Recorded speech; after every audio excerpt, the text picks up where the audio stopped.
Welcome back to the Comics Aficionados, live right here on Thinking Critical YouTube, your Saturday morning geek extravaganza. Unfortunately, we do have some sad news to hit up first, but we do have a lot of exciting things happening in the world of comic books, not just within the comics, but obviously we got a lot of movie stuff going on right now. Black Panther, Wakanda Forever 2 open this weekend. We've also got a big plan, a town hall happening about DC Studios.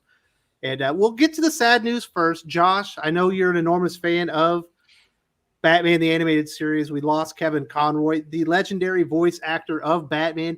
Batman for an entire generation. Very sad stuff. Yeah, it was interesting because I woke up yesterday and there were kind of reports coming out, but nothing from reliable sources. It was a lot of just almost like fans tweeting, and I was like, "Oh God, this is weird. Is this real? Is this not real?" And then we got an email from DC like confirming it. So that's when Batman News went ahead and posted it. But yeah, I mean, for me, Batman and Kevin Conroy, his portrayal of Batman kind of defined and set up what Batman is and who Batman is for me, because that was a good chunk of my childhood was the animated series. And even since then, I've compared, quote unquote, the voice of Batman to what Kevin Conroy did. So big loss. I'm super sad. The guy's a legend. If you've never watched Batman the Animated Series, I won't say any names to anyone on the panel. I'm watching it with my 7-year-old. What do you want? It's back on HBO Go now. There we go. Awesome.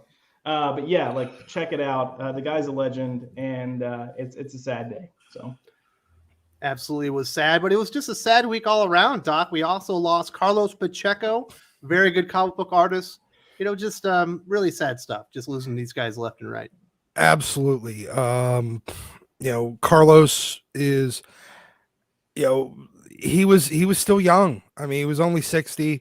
I know, 15-year-old me would be like 60. That's ancient, but it's really not that old. And he looked, looking at him, he didn't look to be, really, he didn't look like Frank Miller. But I understand he did have some health issues. Diagnosed with ALS. ALS, right? Yeah. And that's just terrible. He was a great artist. By all accounts, a really, really friendly guy, very outgoing, and always happy to interact with fans, readers. I loved his early X-Men stuff when he came on in the kind of later 90s. Really loved that stuff. His style had evolved over the years. It was a little less of my taste these days, but he was still a great artist. And as I said, by all accounts, a really great human being. It's very sad to see him go. Yeah, it just wasn't just those two. We actually started out the week with terrible news, Yule. We had Kevin O'Neill, co-creator of the League of Extraordinary Gentlemen, with Alan Moore. He also passed away like earliest in the week. I believe he was only 69 years, I think he was 69 years old. Is losing creators left and right. Obviously, League of Extraordinary Gentlemen ended up being a movie, but really cool concept for a comic book series and really well done. Yeah, Kevin O'Neill, definitely a master. It gets thrown around a lot. Oh, this is a legend, and I try not to do it too often, but Kevin O'Neill was pretty important. Martial Law, for those of you that haven't read that, you should definitely check that out. He's worked with 2000 AD, Alan Moore a few times, more than a few times. And the funny thing was he and Alan Moore quit comics with that last League of Extraordinary Gentlemen, but look at what happens when you retire. It's horrible. But and lastly, I want to say, like, Carlos Pacheco, as far as like superhero illustrators these days, amongst the living, he was my favorite, and now he's in a pantheon. There you go. Callum Miles says he will forever be Batman. Speaking of Kevin Conroy, Tara Strong and other voice actors were torn up about it. What did you think about the news, Gabe? Pretty sad stuff. I imagine you grew up with the Batman the Animated Series as well. He's muted. You're muted, Gabe. It's so animated. No, I was going to say thank you for the compliment. I'm a little older than that, but yeah. I think I've mentioned it on the panel more than once in the past. If you're looking for a definitive representation of Batman, the animated series is about as close as you're going to get to the style, the tone, the writing, and Kevin Conroy is a big part of that. So some people will say, well, he's just a voice actor. I mean, he didn't write the scripts or anything like that. No, voice actors put a lot into the role to embody the words, to bring them to life. And Kevin Conroy was definitely part of that legacy. For many people, they'll say Kevin Conroy is their definitive Batman, and honestly, I can't argue with that. His loss will definitely be felt. I mean, we all have to go sometime, and nobody wants to see that happen, but that happens. But still, I think for years, maybe even decades to come, when they say who's the best Batman, you will still hear people saying Kevin Conroy, and for good reason, and he will be missed. Sounds like Kenneth Dowling is one of those people. He says, hope everyone is doing well. Yesterday, I saw the news feed and I screamed, no, the real Batman has left us. R.I.P. Kevin Conroy. Enjoy life. It's tough stuff, Sully, but, this is what makes comic books and, comic book geek culture also special. People really appreciated what Kevin Conroy was able to do with the character, really encapsulating Batman, being able to project so much emotion and so much coolness out of his voice alone and really just getting that character spot on. Indeed. I mean, he's up there with me. I think Adam West and, for me, Christian Bale did something that Kevin Conroy did a little better. And that was, I call it the triune Bruce. There's Batman, there's Bruce Wayne, the billionaire playboy. And then there's a third. There's the real Bruce. And, there's that Kevin Conroy nailed the real Bruce, in my humble opinion. The real Bruce being the Bruce Wayne that's in the cave with Alfred. Yes. Just the two of them. And or talking to Dick, or talking to Tim, and just beyond the gruff voice, and beyond the frilly airhead persona of Bruce. There's that real Bruce Wayne that is like the unified character. And I think Adam West nailed it. I think Christian Bale nailed it. But I really feel that Kevin Conroy was that was the man who just nailed Bruce Wayne and sold us the depth of this character, and with the gravitas of his soul, of his experience, and of his mission. And I'm always psyched to identify Kevin Conroy in different things. Like wow, he did this Batman as well. Like you listen to a Batman voice from like a video game, and you're like, dude, that's Kevin Conroy. Like he's all over the place. His Batman is everywhere since 1992 for 30 years. What a gig. What an actor. Huzzah. Thank you, Kevin. Don Shot of 24 says, R.I.P. to my Batman. Salute to the panel. Grew up on Batman the animated series. You guys are the best. Well, thank you very much. But no, Don, you are the best. Really appreciate you supporting the channel. And we're all obviously heartbroken over the big losses that we had this week. Callum Lyle is looking a little bit to the future here, Josh, and he wants to know, can I spoil Wakanda, please? There's nothing to defend or keep secret about that horrible movie. It's that bad. 100% completely disagree. I would say don't spoil it. Like, come on, don't be a douchebag. There are going to be people that want to see it that haven't seen it. Let them go watch it. We'll get to Wakanda Forever at the end, likely by the end. But you think it's a really good movie. Look, I can understand why people will not enjoy it or will not like it. That being said, on a technical level, it's better than 95% of the MCU. There you go. There's a little spoiler for when we actually get into it. So don't spoil it, Callum. Let people have their fun. The movie literally just came out yesterday, and some people have not been able to go see it. It's a big movie for the weekend. We will introduce the panel now. Obviously, we've all kind of talked, but returning, we do have Yule. You were actually unavailable for the last couple of weeks because you had some personal business to take care of. Glad you could finally make it back. Baseball season's over. Now you got to wait another, 6 months? It was over a couple months ago, like a month earlier. Yeah, it's a couple months. Spring training, it's right around the corner. That's why baseball's so great.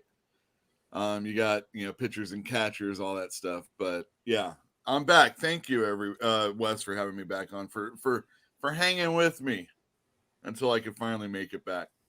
Oh, you know you're always welcome here. It's an open invitation. I'm glad you could finally make it back. Who else we got? We got Gabe from Comical Opinions. Not on the panel last weekend, but we did do our best comic books of the week video. Enjoyed that one. How you doing, Gabe? I'm doing just fantastic, and apparently I'm putting up some tweets about artist comparisons, and folks are really responding to it.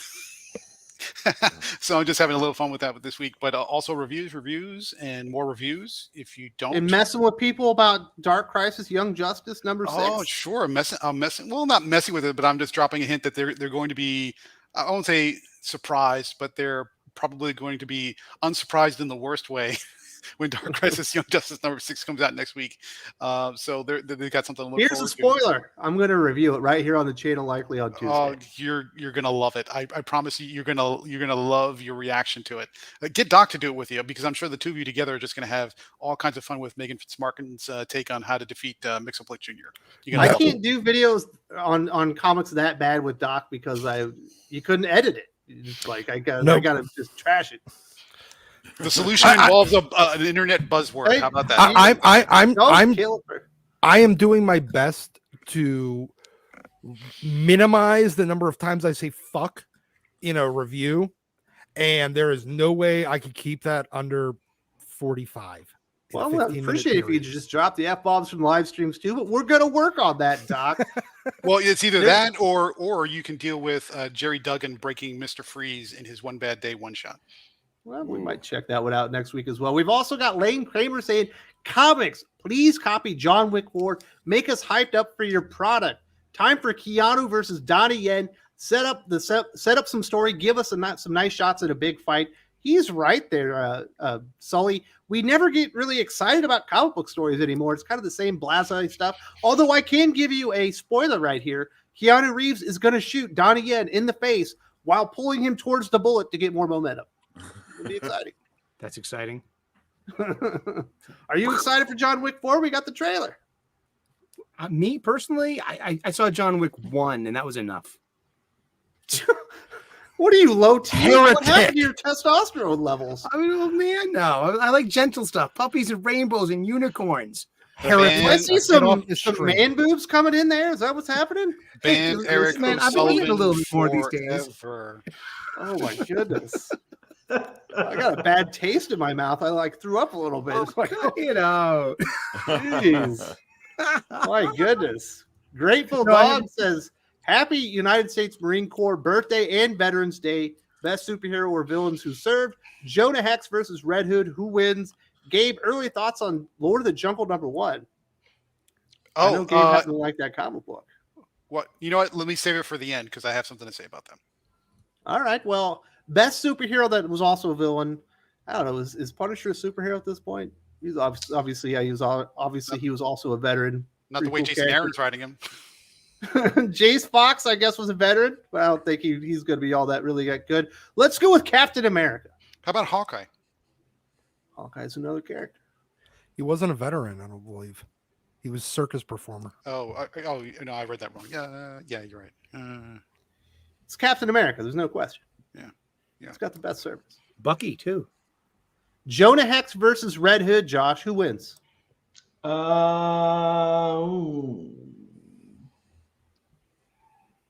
I'd probably go Jonah Hex. I'm not a big Red Hood champion like a lot of people, because when you break it down, he's actually the least trained Robin. So he also died, and and Jonah Hex didn't. I don't think. There we go. Basically the Winter Soldier, but without the armaments. I would assume Red Hood takes Jonah Hex down pretty easily. But if you're talking like grit and determination, and I'm not going to bow down to anybody, Red Hood, he died. Yeah, but Red Hood doesn't have his gun anymore. He just has his little crowbar because he's a sad little boy. Yeah, but it's an electrified crowbar. Oh gosh, whoa. Really? So And definitely happy birthday to the U.S. Marine Corps. Eric, you were hanging out with some Marines just last weekend. Well, apparently there are like 5 Marines, and we meet up. We've met up through the live chats, and so we go see movies together. We go to the conventions now together, and it's really nice. And we're planning on going to all the cons next year in the New England area. We call it the NERD, the New England Regional Dispatchment of like this fellowship of fans of us. Nerds. And there Tell are us like tell 5 you what you- Marines. Nerds. Seriously. Max is in the chat. He would fit in quite well with us. Come on by. We have all the jar heads for you. All right, Sully. So you are the Sultan of Soup. You have Yes. a YouTube channel that talks about comic books and food all at the same Yes. time. You do shorts on soup and stuff like that. Anything exciting going on the channel right now? I am wrapping up a year's worth of comic book content and getting ready for next year's ideas. I think I'm going to do a different character just every day. Something for the noobs and something for the vets and everyone in between. And, I can think of 365 comic book characters at the top of my head. Sure, that's great content right there. Let's talk comic books every day. Start listing those in chat. Very exciting stuff. Who else we got here? We got Doc. How you doing, Doc? You doing anything interesting? I'm going to the Steeler game tomorrow. Oh, They suck, congratulations. but You're gonna lose. yeah, probably. I don't care. Free tickets and they're in a good seats. So And they get Probably those get little some good towels stadium too. we already have the towels. Oh. Everybody already has the towels. Do they have like a chili dog with French fries on it? Because that's where I would be going. You know what I mean? Yes. Yeah. That's exactly what I would do. And I mean, hell, there's a Permanis in the fucking stadium. I'll so. do that too. That'd be the second half. You know what I mean? Yeah. Football game lasts a while. You got to go out. You got to get your pregame on. You got to get a couple beers in you because the beer's too expensive in the stadium. Yep. Yeah. So, Well, yep. Start drinking at like 11 o'clock tomorrow, 9 o'clock, something like that. Oh, the parking lot opens at 8. So, you know what's crazy, Doc? Hmm. Josh is from football. Or I'm sorry, he's from Texas, the football capital of America, and yet he doesn't like football. Whoa. I didn't say that I don't like football. You don't I said follow that it, and you don't watch it. I don't have time. I heard he I- hates the Cowboys, is what I heard. Mhm. Yeah, Cowboys Yeah. suck. Look, I'm just gonna go there. F them boys. I don't entirely disagree with him.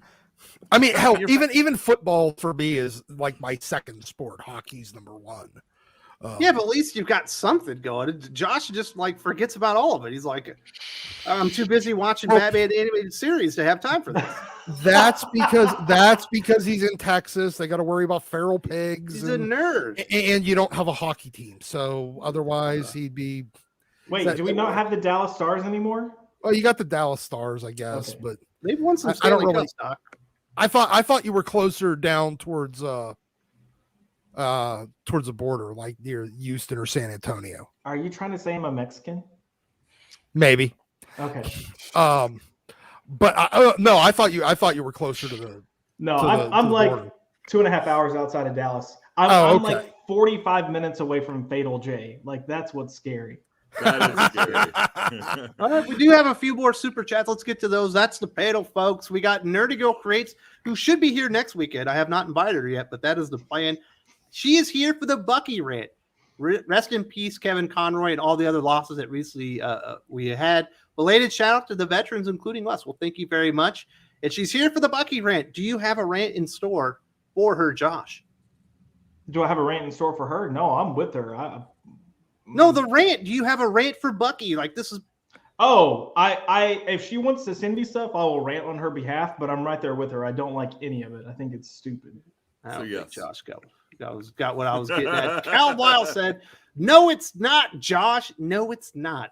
There's nothing to keep secret about. Nothing happened. It made Dark World the best Marvel movie ever." I Oh, imagine he stop meant that. Wait, Stop let's not get that. crazy. Let's not get And crazy. look, this is my point, and this is why I was having those tweets, because everyone that's come at me against my opinion that I enjoyed this movie and that I thought technically it did a lot of things incredibly well, the people that have been coming at me have been saying it's the worst Marvel movie ever, it's worse than Eternals, it's worse than freaking Dark World, and I'm like, the moment you say that, I can't take you seriously. If you want to come to me and say I didn't like it because of A, B, and C, I'm going to say, cool, completely understand that, get where you're coming from.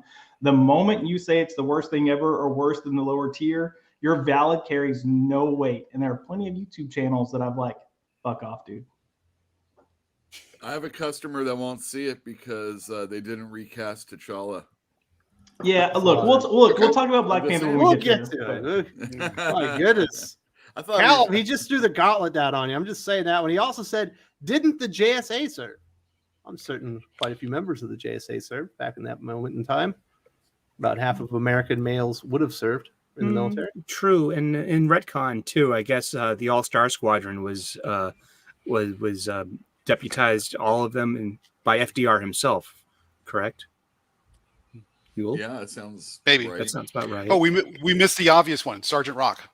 Oh gosh, yes. Boom. Oh, Nick Sergeant Fury. Rock. Nick Fury. Sergeant Fury in the Howling Commission. Any, Fury, of the, any of those fools. Dum Dum Dugan. Yeah, and I mean, I guess Dozer. the Invaders. So even Submariner. He was definitely in the military in the original Human Oh, Torch. was he? I didn't know that. Yeah, they were conscripted, right? They worked together Well, with. I mean, I They were the Defenders. Oh, invaders. for the Invaders? if we're allowing, The Invaders. if we're allowing Invaders, superheroes yeah. that fight Linda for Carter, war. Diana Prince, Wonder Woman, season 1 was definitely in the military. Oh yeah, that's right. Yeah. Very Yeah. cool. Don Shada said, "Thank you for your service, Wes, and all of our vets." Like I said, it was my pleasure. I enjoyed doing my 21 years. I'm glad that I'm retired now. I think am I the only vet on the panel? I'm not. I can definitely see Yule joined in the Air Force when he was 18 and had to be removed because he just wasn't right for service. No, not me. You I'm didn't sorry. conform. I'm too weak. I'm too weak to say yes. It's not Or too to not weak. say It's no. just there's too many rules. That's what it is. I prefer to keep my Somebody past a told me. mystery. So you can't say why. You can't Geddes say why in says- the military. Hope you enjoyed your Veterans Day, Wes. And Drew, see if you see him. Definitely going to see him after this because we're recording Best of the Week. Captain America is definitely the best veteran. The no you move speech is timeless. Absolutely. Congratulations to Drew. Obviously, we got MVP here on the channel as well. Doug Ernst is also a veteran, so we've had plenty of them on the channel. And I hope they all had a wonderful day. I really didn't do anything special. I just kind of hang out with my kids and stuff like that. Because obviously, I'm not really in America anymore. I'm settled in a foreign country. They don't really celebrate it here. Common Sense says, think Spielberg's Blackhawks movie would be on Veterans Day. Is that really going to happen? Still? I don't think that's happening anymore. Oh, I got so I many think it's development Blackhawks hell. waiting to sell. Yeah. I mean, I would love to see it, but I think it's stuck in development hell. You Likely. should check out Spielberg's 1941. It's a gem. Well, considering that it took him like 20 years from the time that he got Battle Angel to film. That wasn't him. That's James Oh, no, it's Cameron. James Cameron. Sorry. It's a different director. Yeah, you're right. With, James Robbie Cameron Rodriguez. takes forever. Yeah. Was it Robbie Rodriguez in that one too? No, He's the one that he directed it. directed yes. it. He directed it. Mhm. But Cameron was the one trying to adapt it for like 2 decades. Yeah. Dill Lindsay, Josh, Red Hood was trained by the League of Assassins and Outcast. He's the most trained Robin. You have to stop the blind hate. It depends on what continuity you read and what you decide you want to take as your head canon. I have kind of rejected a lot of stuff that has come since the New 52. So Sorry, Dylan. Mainly because I don't think he's still blinded I mean- by hate. Apparently, Blinded. apparently, Goodness. I mean, but that's for all characters, not just Red Hood. And that run of Red Hood in the New 52 sucked. Exploding Kenneth Freddy says Rockefeller. Eric looks like an alien in an '80s flick that is pretending to be human. You I are can see correct. that, absolutely. I- Mac and me or I whatever was that thinking stuff was. That's I was Eric. thinking he looks like one of those aliens from a Toho Godzilla movie from the 1960s. Gojira. I love those movies. I think Eric Absolutely. pretending to be human is like spot on. I think Absolutely. that's, Yeah. he is an AI, He almost succeeds. human AI. Cal Lyle is not spoiling the movie, but he does say that CGI in Black Panther 2 was really bad. There were moments it was not the best, but overall, I didn't. I mean, look, we'll get into this. he's needling you, Josh. Steak Fair Ball enough. says, "What up, fellas? Been hashtag manga only for at least 8 years now. Went to my local comic shop yesterday and seen nothing but hot dookie. Hopefully, you guys can suggest some fire. Happy Veterans Day, Wes. Well, thank you very much. We suggest fire every single Saturday. Sometimes it's on Sunday, but every weekend here on the channel, I do a best of the week. We name off the best indie books, DC Comics, Marvel Comics for you to read. We got some hot fire to talk about this weekend, and it will be coming up after this stream at about 4:30 Eastern this week. But It is my job, my duty, and I guess the duty of I said duty a couple times there, Gabe. Gabe and the guys at Duty. Comical Opinions and Weird Science, as a public service, to let you know what to avoid so you can have a good comic book experience. I am not here to get anyone to stop reading comic books. I'm here so they can avoid the bad comic books and enjoy the good stuff.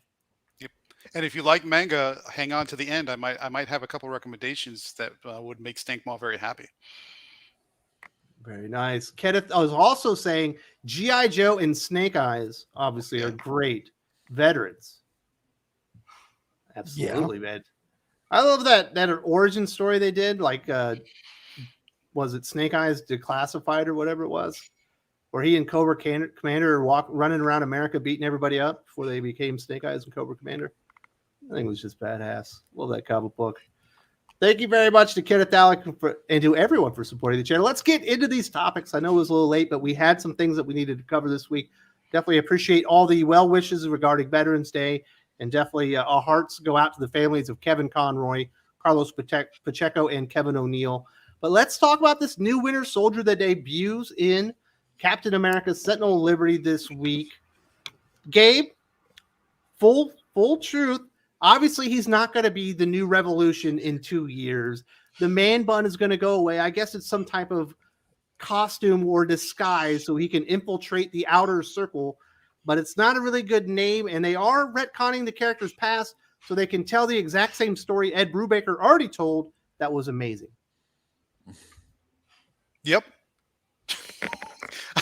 Okay, so if you're not up to speed, this is in Captain America: Sentinel of Liberty, I think it is. I get the two confused between which one is Steve Rogers versus Sam Wilson. But yeah, so there is this clandestine secret organization of yet another of the, I don't know how many secret organizations that exist in Marvel these days that have been secretly orchestrating the power brokers and the governments of the world for the longest time. Their existence is now uncovered, and Bucky gets his knickers in a twist because he finds out his whole life has been orchestrated by the outer circle, and now he has an opportunity by killing one of its members to essentially take their place with the intention of destroying the organization from within. There, I've spoiled all of it, and if you haven't read it, I'm sorry, but I've spoiled all of it. So there you go. Is it a good move? I mean, it's not a. This is from the dynamic duo of Lansing and Kelly. So if you're wondering who wrote that particular story, that's where that comes from. It's not a new move. The idea of the whole secret organization secretly orchestrating everything sort of doesn't fit because there are already so many secret organizations that exist. So for them to come around and say nobody ever knew this one existed, they didn't put in the legwork to pull that off to make you believe it. Especially and a secret organization already did this to Winter Soldier when they explained it the first time. It's Hydra, it's a double it's secret organization. It's more serious than Hydra. This is the organization the Hydra wishes they were. I mean, it's like, come on, guys, you got to put in more work to pull that off. But okay, fine.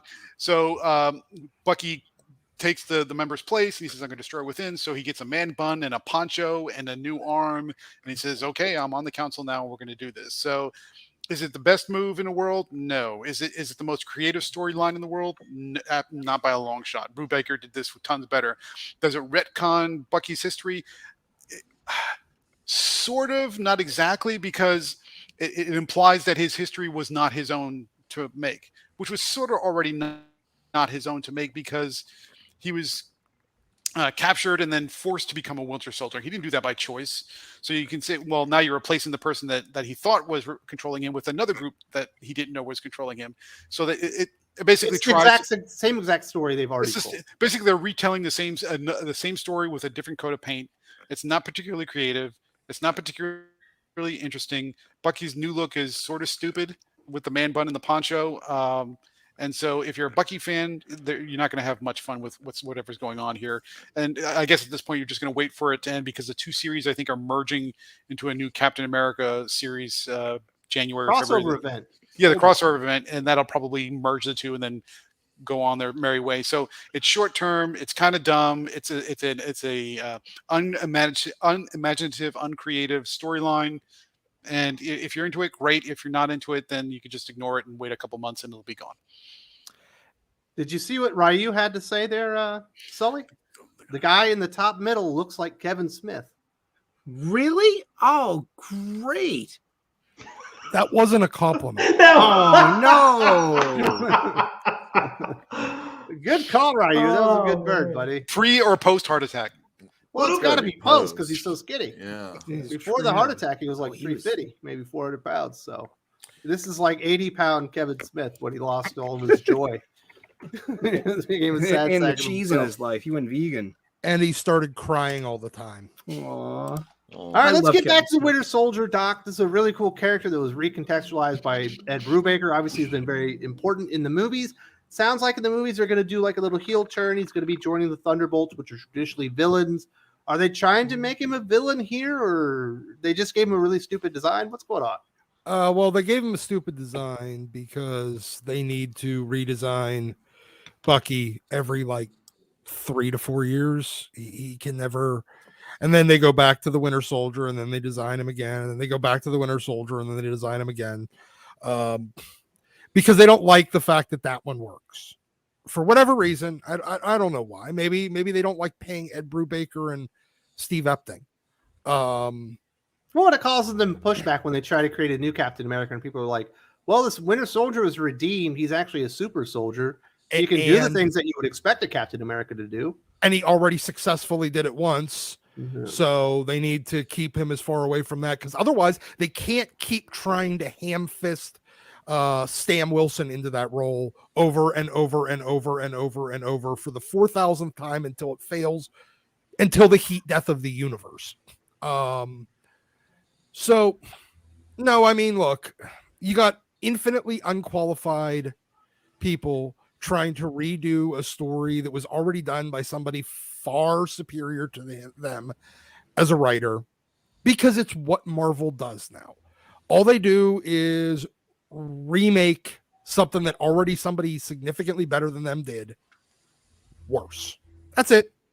You're just watching, and they will only go back about 15, 20 years in the storylines that they'll do. But they'll just keep doing them over and over and over. So congratulations, you are now on a endless cycle, and you will keep wasting your money as long as you continue buying from these fools. So you are a comic book shop owner, and you certainly have a more positive outlook than Doc on this one. Are people excited about these two new Captain America series that are leading up into Cold War? We're going to get this Winter Soldier special featuring Winter Soldier with the man bun. I guess he's the new Revolution now. Is this exciting stuff for people? No. The reality is that I don't know if there was only one Captain America book, regardless of who the Captain America is, if it would be selling like double numbers if there was only one book. But I'm noticing a steep decline, and not all Captain America readers are the same or buy both books, but for the most part, it's a Marvel person that will buy both books. But it is definitely decreasing in sales. I'm marking it. I'm making the numbers tighter, so I don't even care if I have that extra copy. I can always just order it later if I need to. So Captain America, even though I personally have not been hating it, I've lost interest. That's worse than hating it, I feel. I don't love it. I don't hate it. I just kind of lost interest. And that's where I am on the book. That also is all of comic fans. Well, Captain America used to be a hard sell for a lot of people anyway. Yeah. And, But, I got a little older, maybe a little less cynical when it comes to patriotism and stuff like that. So, Captain America, and then Brubaker doing it helps. Well, quite a bit. I think you're on the right track here. Cap is a hard sell. It really is, because he's a little more hokey, a little more cartoonish, stodgy, a little, Yeah, maybe. And having more than one of him makes it 10 times worse. Yeah. He needs to be he kind of like Superman. There needs to be one Superman. No, one super person. You can't have even a super girl and a super boy running around. You can't have a whole super family. It doesn't work. In that universe, the same way you can only have one Cap. They are so archetypical, monolithic, that having more than one of them it breaks the the thing about a Superman family is that there was a time when Superman was the number one comic book and they needed more stuff, right? Yeah, I get that. Captain America's never had that. Yeah. No, I mean, And, you're I mean, completely that's the right. one thing I would say, you know, and what are you doing with Captain America? Like, if you're modeling something that was successful at one time, and it isn't now anyway, going forward with it is not probably the way to go. Yeah, but shame on Marvel, right? Shame on Marvel, because all your points are valid about, he's sort of stuck in the past and stodgy and a little bit hard to get to if you're not super into patriotism. But Chris Evans with the MCU really brought that character forward in a relatable, contextually appealing way. So shame on Marvel for not capitalizing on that. So at one point, like maybe during the 70s, during the 80s, you could say, well, Captain America is sort of a relic of a bygone era, but Chris Evans brought that forward. And he became popular, and Chris Evans, he just named Sexiest Man Alive, according to, I think, People Magazine, whatever it is. According to this guy. Yeah, well, I'm going to talk to you after about that. Because I think we need to have an intervention. The MCU, that's one of those circumstances where somebody should have said the Marvel MCU presentations of the characters should be helping comic book sales, and that would have been a perfect example of where that should have taken place. Because Captain America is kind of like from that bygone era of the 1940s and World War II and everything else. And so when you have a very successful line of Marvel movies spotlighting that character, I still think Winter Soldier is one of the best Marvel movies. People talk about what's the best Marvel movie. For me, Winter Soldier is the best Marvel movie because it just nails every aspect of drama and action and character development and all the pieces that you need to have a really great, solid thriller. And for Marvel Comics to not capitalize on that, elevate that, and mimic that closely to bring that to a broader audience, that's a failure on Marvel editorial. That's on them. So I don't think it's necessarily a failure of the character because the MCU recast the character in a way that people like. It's the failure of Marvel editorial for not following that template and reinvigorating the line based upon what the MCU has done. Is somebody currently doing Morse code? I believe it's Sully, right? No, he's muted. No, I'm on mute. Yeah. Sounds like we're in 1940s with Captain America, and they're doing the Morse code thing to call in an airstrike against the. Sounds like somebody's driving a toy tractor across their microphone. PBR streetlight. Not Doc. It's Josh. No, it's not Josh. No, it is Josh. Damn it, Josh. Went away. Yeah, he's doing it again, folks. He's got a new kitten. You know what's crazy, Yule? Before the Nick Spencer Captain America run, where they reveal that he secretly was a Hydra agent the entire time, and the Cosmic Cube and all that stuff, the baseline for bottom level sales for Captain America was essentially 40,000. The previous runs between Brubaker and Remender up through the beginning of Nick Spencer's run. But once he went into that Secret Empire and stuff like that, and then when they followed it up with Ta-Nehisi Coates, it bottomed it out to like 25,000. I actually went back and looked at all the numbers. And then it's steadily just gone down, where it was like not a big hit, but it was a middling hit. It was somewhere in between like the number 60 and number 30 selling comic book, traditionally pretty much on a regular basis.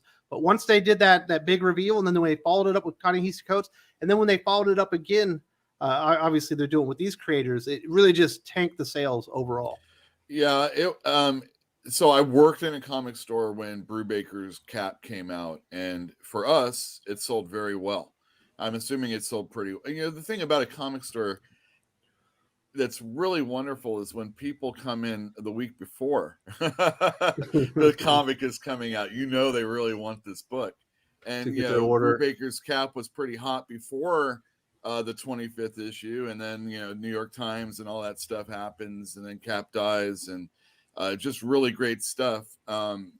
and then even the Remenders. I mean, Marvel was pretty hot during that time. Also, Hickman's Avengers was a good seller. Movies were actually driving people to the comic store a lot more than they are now, I feel, and which is not totally, which is not to say that it doesn't happen now, but a lot more. The numbers were much more full, robust, and even Remenders sold pretty well for us.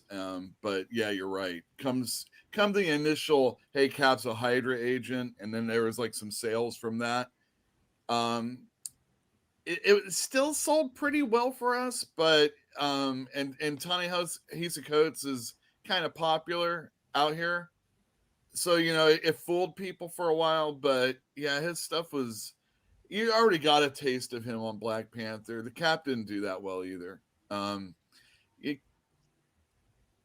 Something special has to happen with this person. There has to be creators, and the fact that creators are big on the book drives people. But I don't know if creators are even big anymore, really. I think we say it every week, pretty much.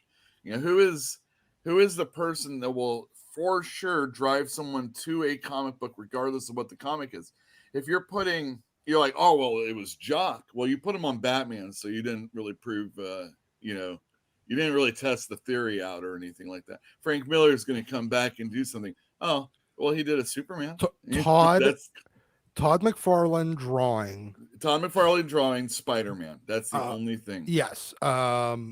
Jim Lee drawing a big name character for Marvel. Yes. he doesn't fit anymore at DC.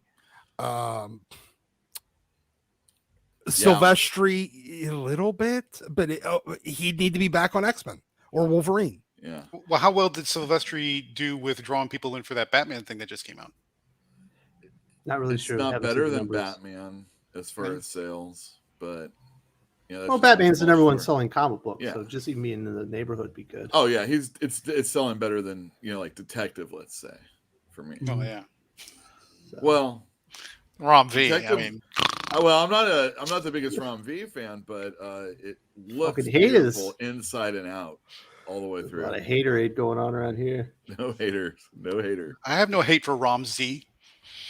Well, are we sure it's you not read Rom his Swamp Thing? That wasn't very good. No, it wasn't. Is it Rom the Fifth? I think it's just Ram V. I don't care. I thought he was an X-Men villain. Just call him Ramv in the end. My goodness. We do have some super chats. Let's hear what the peoples have to say. Logan Tedder wants to know, any thoughts on the new Golden Age #1?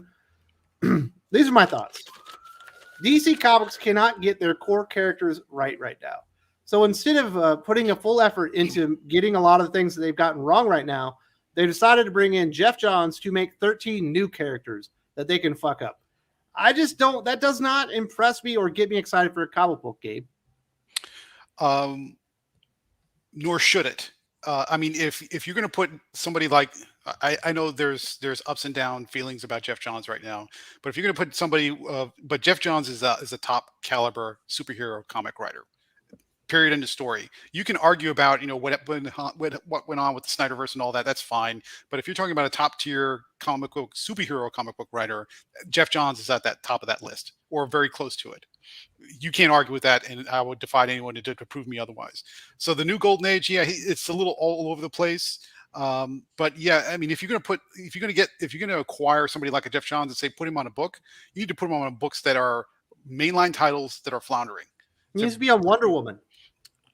Sure, why not? That character needs to be fixed. Put him on Shazam. Put him on something where put him on Green Lantern. Put him on some book. Where is Green Lantern right now? Where is it? That should be one of the books that are perennially out, and that it should be getting attention for being kick-ass stories. I'll give you a little bit of an advanced preview spoiler. The other title he has coming out next week is Stargirl, The Lost Children. Excellent. That is a fantastic comic. People are going to love that comic. It's not 100% perfect, but it is pretty darn close to it. People are going to love that comic, and that's Jeff Johns. So he can write the heck out of stuff. But the new Golden Age, I think the feeling I get from that is it's trying to backpedal into fixing whatever Dark Crisis was supposed to do, because Dark Crisis essentially does nothing. I mean, it truly does nothing. So I think they're trying to backpedal into saying, well, we're taking what came out of that and trying to do some new and interesting things to it. Where if you look at the new Golden Age, most of what comes out of that comes from the Flashpoint Beyond, not Dark Crisis. So the strategy of DC right now for the way they're intermingling their lines is a mess. It's just a mess. And somebody needs to get in there, kick some butt, straighten it out, draw some lines on a marker board or something, and saying, if we're going to connect stuff, let's make sure we're all on the same page about how stuff connects, and then come up with a plan. And right now they're not doing that, and it shows. So, I mean, hats off to Jeff Johns for at least trying to bring some new creativity to the titles, to trying to put out a title that isn't another Batman title. But at the same time, there are more titles that are deserving of somebody with his caliber's attention than something like this. And I don't know. It could turn out to be something much better. Yeah. Sorry. Cal Miles says, I'll wait for next week for the Wakanda talk. Well, I do appreciate that. Although we will talk about Black Panther Wakanda ever before this thing is over, at least for a little bit. Kenneth says, Wes, that's a Spidey shirt. Looks good. It is. Thank you. It says Beyond Amazing. My wife bought this for me at the local store there. She got me some nerd shirts.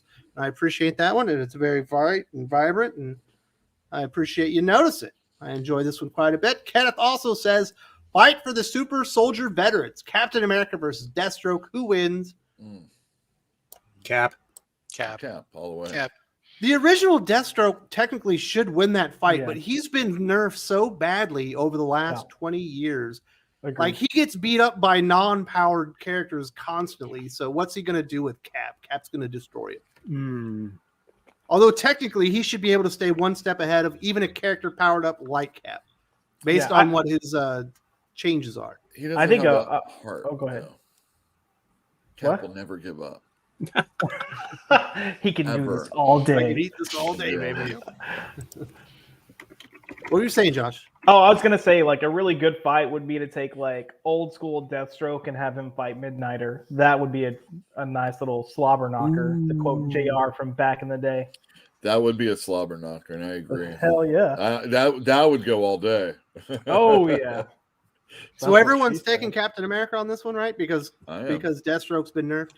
Yeah. If it's current day Deathstroke, he's done for. If it's old school Deathstroke, Deathstroke would mop the floor with Cap's blood.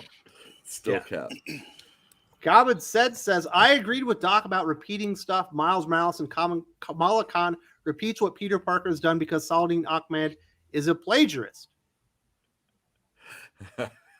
Doc is out of the building. Is he a plagiarist, Yule, or they work for Marvel Comics? I don't Marvel think paid so. him to do it. They probably encouraged him to redo the stories. He's no David Hine. You can go back and look that dude's stuff up. I don't think he's a plagiarist. It's just what they do at Marvel. They take they don't want to create stuff for various reasons, and unless it's like editor approved, they do their little jam band thing and then create Kamala Khan. But as far as like the stories, like Clone Wars, and we're seeing it with DC. We just talked about Dark Crisis.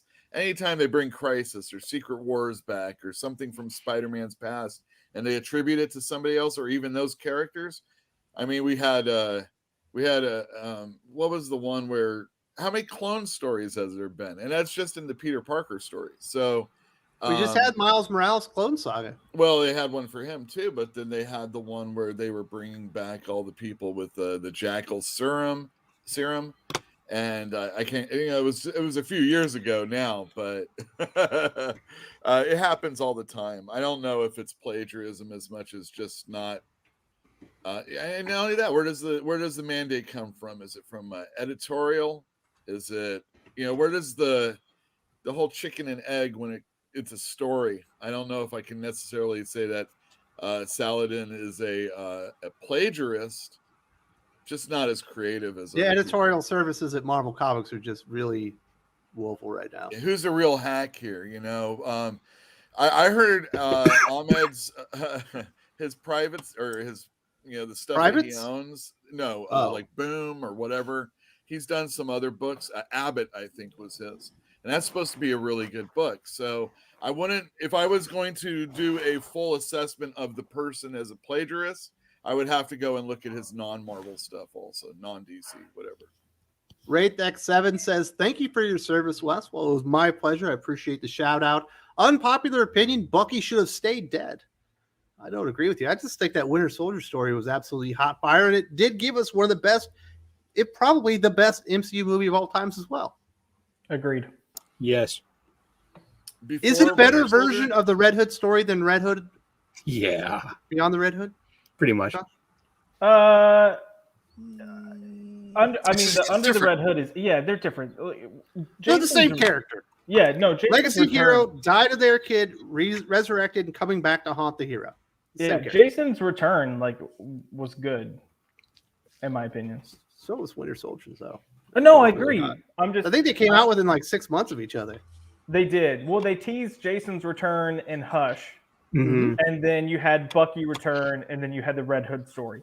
But like both are good. I just don't think comics have handled Jason well since the new. Well, Rebirth had a good Jason run. New 52 had a terrible Jason run. Well, Marvel hasn't had a good like solo Winter Soldier run, since the Brubaker stuff. So who knows? Maybe he's in worse shape. But I don't agree with you. I just think those stories were top notch, and it's not Ed Brubaker's fault that Marvel Comics couldn't take a great character and keep them going, moving forward. They keep regressing him and telling the same stories. Jason Brown, much love to you all from Los Angeles. Long time, first time. Thank you for your service, veterans, and RIP to those we lost this week. F, Mary, kill Leah Williams, Tinny Howard, Kathleen Kennedy. Oh, marry Kathleen Kennedy. I would marry Kathleen Kennedy because she's rich. Absolutely. You marry Kathleen Kennedy. If I'm going to have to be married to somebody annoying, she better have a lot of money. I ain't Kathleen killing Kennedy nobody. Absolutely the Mary. I'm not killing I'm anybody. not touching that. I'm not touching this contest with a 10 foot Leah pole. Williams and T.D. Howard. Leah looks more interesting, I guess. Who would Any make me other a sandwich? thoughts? Who would make me a sandwich? I don't know. Let's T.D. Howard has that. What's the SNL person? The lady that did Jeannie Faye? She does not look like. She has a kind of like a scar on her face, kind of like that person. Oh, Kinda that doesn't reminds help. me. Do you have a scar fetish, Yule? Is that what you're saying? Not at all. I'm just giving I'm trying to remember what people look like. I'm not answering. I can't. Are we supposed to answer this? Do we I answered it. I refuse. I'm not killing anybody. Well, I'm not going to killing marry them all. Let's kill someone. Kathleen Kennedy. She's rich, and if I got to make a choice, Yeah. if I got to jump on a grenade here, Leah looks more interesting, I guess. Leah Williams is the grenade to jump on. Tinny's skinnier. Yeah, that's true. Leah's kind of a big girl. I'm not. Are we in the not middle so of much an into ocean? The big There's girls. a flotation device. Yeah, Leah's the It flotation. depends on the device. picture, Doc. It's different angles, man. Nah, she's a big girl. You're a big boy. Okay. So You ever notice that somebody tall people go out with somebody in this has got to be skinny. And die. Well, Kathleen Kennedy looks pretty thin, Doc. Maybe that's the one you're going for. No. I got my MILF phase out in my 20s. She's a gilf, Doc. It's a whole new Yeah. thing. It's like an Yeah, no. undiscovered country. Yeah, nobody needs to discover that country. It's like Lemuria. We could just leave it. Oh there. no. Gabe's taking notes. It's like, this is what I'm going to report the show that I was on for. Wes's channel was officially struck on November 12th. I don't know. I'm trying to do my best. It was like whatever, but then Doc showed up. Nothing I can do about that. He keeps inviting Not every Thank you very super much chat for- deserves attention. Thank you very much for supporting the channel, Jason Brad. I really appreciate that one. I did the best I could. I'm not killing anybody. It's terrible. Yeah. Carrie Nerdy Girl Creates. Can we talk about some of the bad art in those panels? If you're talking about Sentinel of Liberty number 6, I think it is, Gabe, I thought the art was easily the best part. The action was pretty invigorating. It was pretty kinetic. Yeah, I mean the art execution is pretty good. I mean, I forget who the artist is. Forgive me, I don't remember off the top of my head. Yeah, there are some wonky moments like Bucky grabs a missile and throws it at Steve. like a small surface, like a small Sam. Sure, some of that's hokey, and some of the action is just way over the. I think narratively for me, the big problem with that issue is all it is just one long fight. That entire issue is nothing just but the one fight where Bucky says, "I'm staying," and Steve says, "No, you're not," and then they fight, and that's the entire issue. It's just one fight to the end where the fighters resolved and they go their separate ways. That's it. That's all there is. There's no narrative meat to that issue. So yeah, I mean, the artist is basically giving all the heavy lifting to try and make that fight exciting and to keep you engaged for that number of pages. So I mean, the art execution I think is great. I mean, as far as did the colors look good? Did the panel composition look good? The panel layouts look good? All that stuff looks good. Sure, yes, some of the fight is over the top, but I mean, this is a superhero comic. You have to expect that to a certain degree. I don't think it's wildly out of characteristic. Maybe a little goofy, but not too bad. Yeah, Sorry, Carrie. I think you hate this more than I do.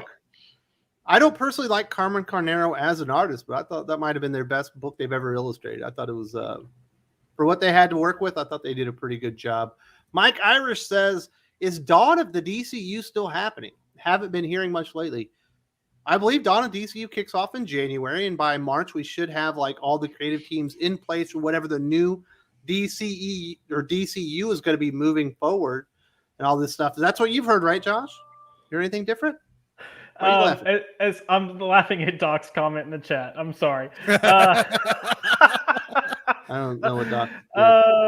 Anyway, yeah. As far as I know, what's happening. I do think there's some. I think DC's trying to figure their shit out right now, and they don't know how to go about it. But as far as I know, yes, it's still happening. If the past year has proven anything, it's that DC does not know how to generate hype. 100%. Like their marketing is terrible, and part of it's because they can't stick to a plan. I'm just going to throw that out there. So they announce a plan, they half-ass it, they see that there's not a lot of momentum behind it, then they start shifting gears. If they would ever just kind of potentially commit to something, they might actually get a little more hype. They also will market something and then stop marketing it like a month before it actually comes out and start marketing something else. So in fairness, Marvel does the same thing. Yeah, I mean, on both sides. You've got a bunch of monkeys running a company, and none of them realize that they're actually running a company. So, Kenneth says Jason Todd is the one who should have stayed dead. I'm going to agree with this one. Yeah, there are enough Robins out there that you didn't need another Robin. Damian Wayne already has like the weird personality and all that stuff to end up fighting Bruce in the end. Obviously, they didn't come out at exactly the same time. So I say that he's more redundant than the Winter Soldier, in my opinion. I would say yes. He's definitely more redundant.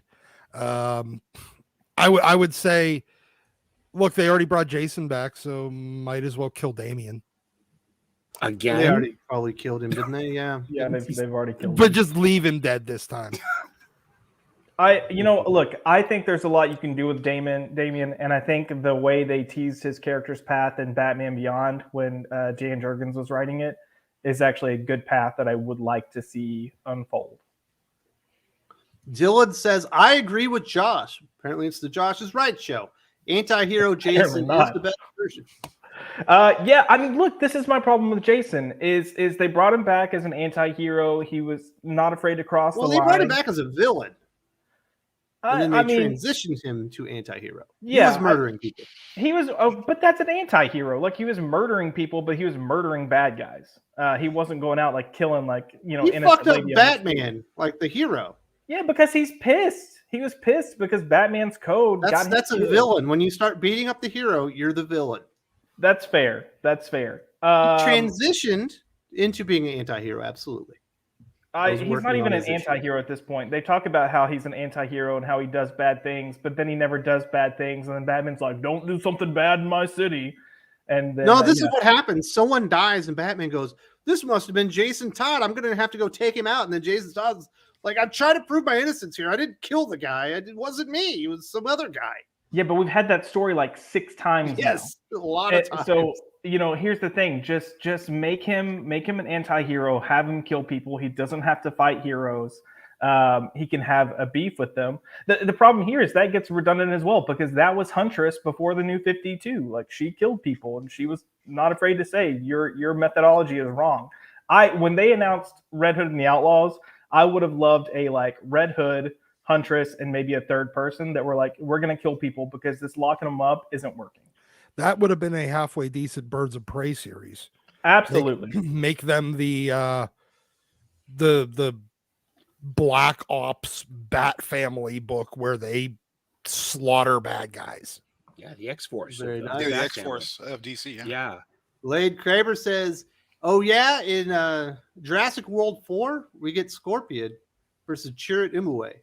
Mr. Get Over Here, I am the Force. The Force is with me." I have no idea what any of that means. Talking about Scorpion, get over here, versus the guy in the Star Wars that I am one with the Force is with me. So he's the Donnie Yen guy, right? The blind one? What's JW? JW. Yeah. Jurassic World. Oh, That's where I'm lost. I don't get the connection to I that. thought it was Jurassic World 4. I thought it was Jehovah's Witness. But that's what he's talking about. It's a battle of get over here. So That's a I'm the pamphlet Force. I would read. That's a pamphlet. Rate that 7. Over the last 22 years, Marvel and DC have been rehashing, ripping off each other's stories. Yeah. Yes. I think it goes longer than that, but Yeah, exactly.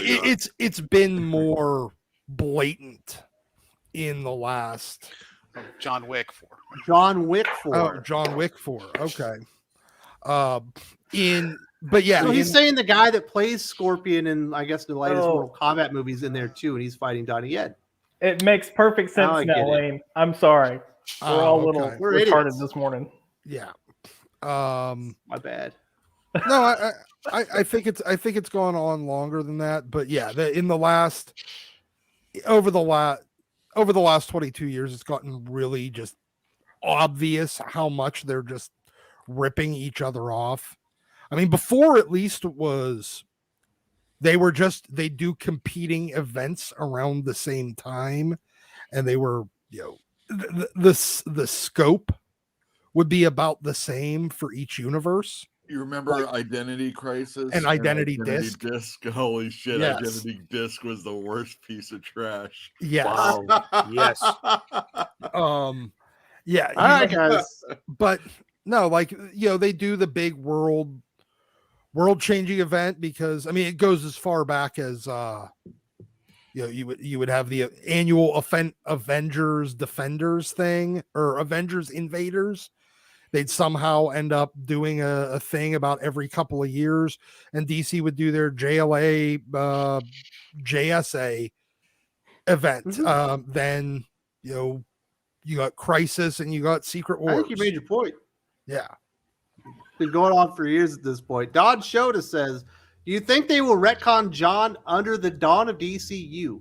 Make him a kid again? I prefer if this John is some clone and the real John is trapped."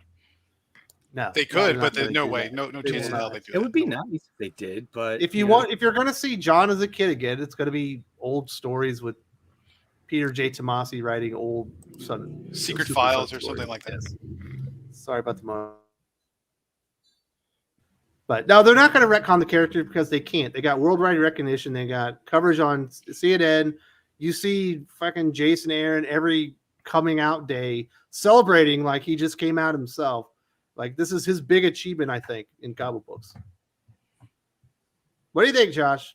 Does it happen? No, I mean, I feel like we get this question every week, and I would say don't expect it anytime soon. Tevia's right there, and look, if I ever find out that they're bringing John back as a child, like, Tevia's the first person I'm going to contact to be like, guess what? It's your fucking birthday. John's coming back. We can all rejoice. We can all celebrate. But no, they won't. You'll get these side stories. You'll bring Peter Tomasi back to do a one-off Christmas book or issue or something, and it'll be young John. But that's going to be it, unfortunately. You see him in cartoons, though, as long as the cartoon Yeah. succeeds. The only way you could do it at this point and still save a modicum of face is you have to split them up.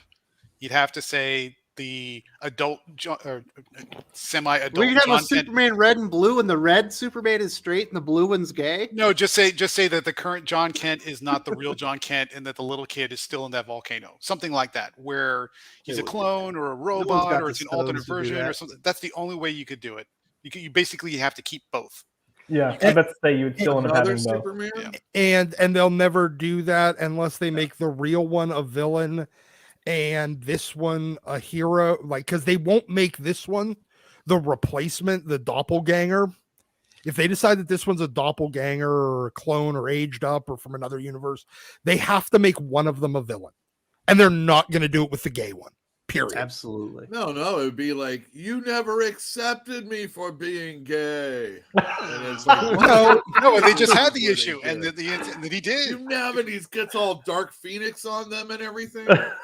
All it'll be is gay Superboy Prime again. How about this? For all your bisexual characters, you just say, well, I'm done with college and I'm going to not do this anymore.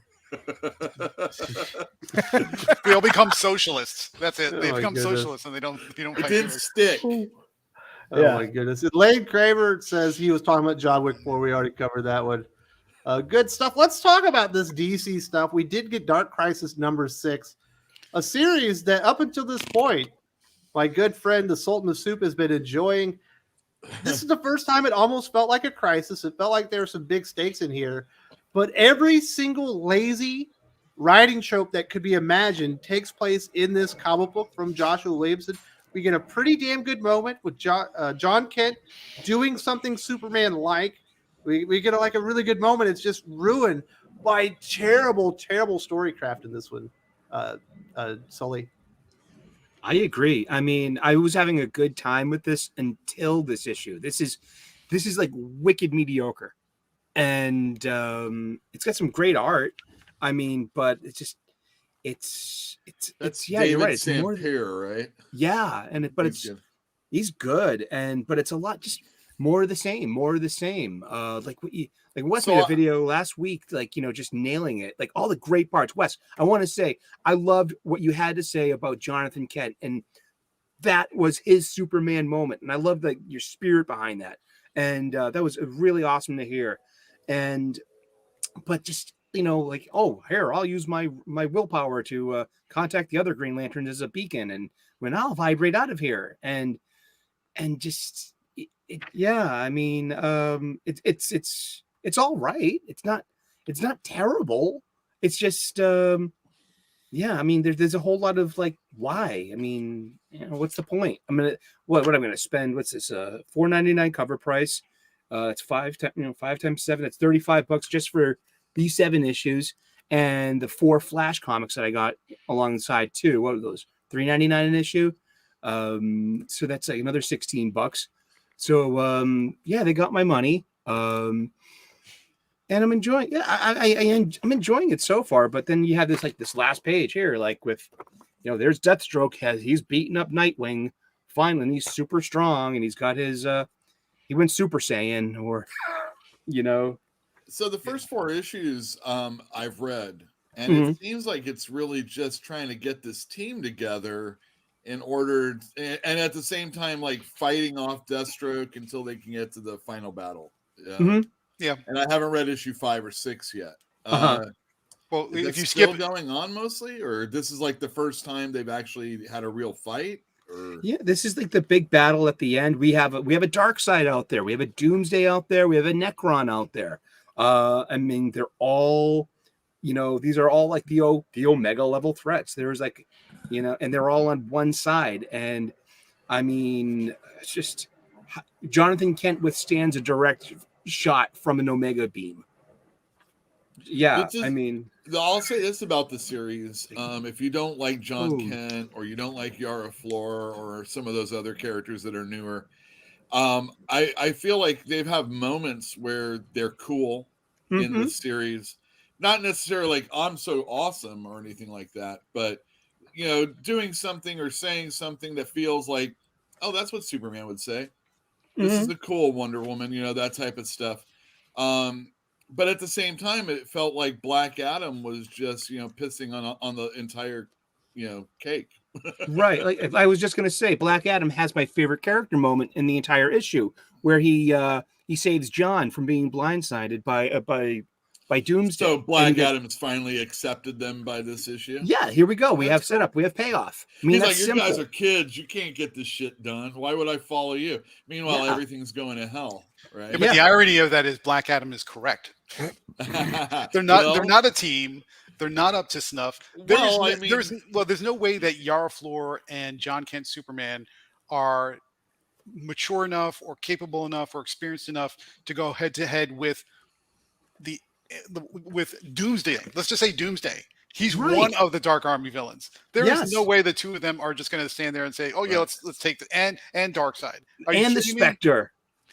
And the worst part of that issue, sorry, you all, I'm going to spoil it a little bit. The worst part of that issue for me is that all of a sudden, out of the blue, with no explanation, you know who saves the day? Jace Fox on a motorcycle. He just jumps in the panel out of nowhere with no setup, and he lands on top of one of the Dark Army characters and just says, "I'm here to say," and he fixes the big cannon, having no deep. It's contrivance after contrivance after contrivance, and it's just an opportunity to bring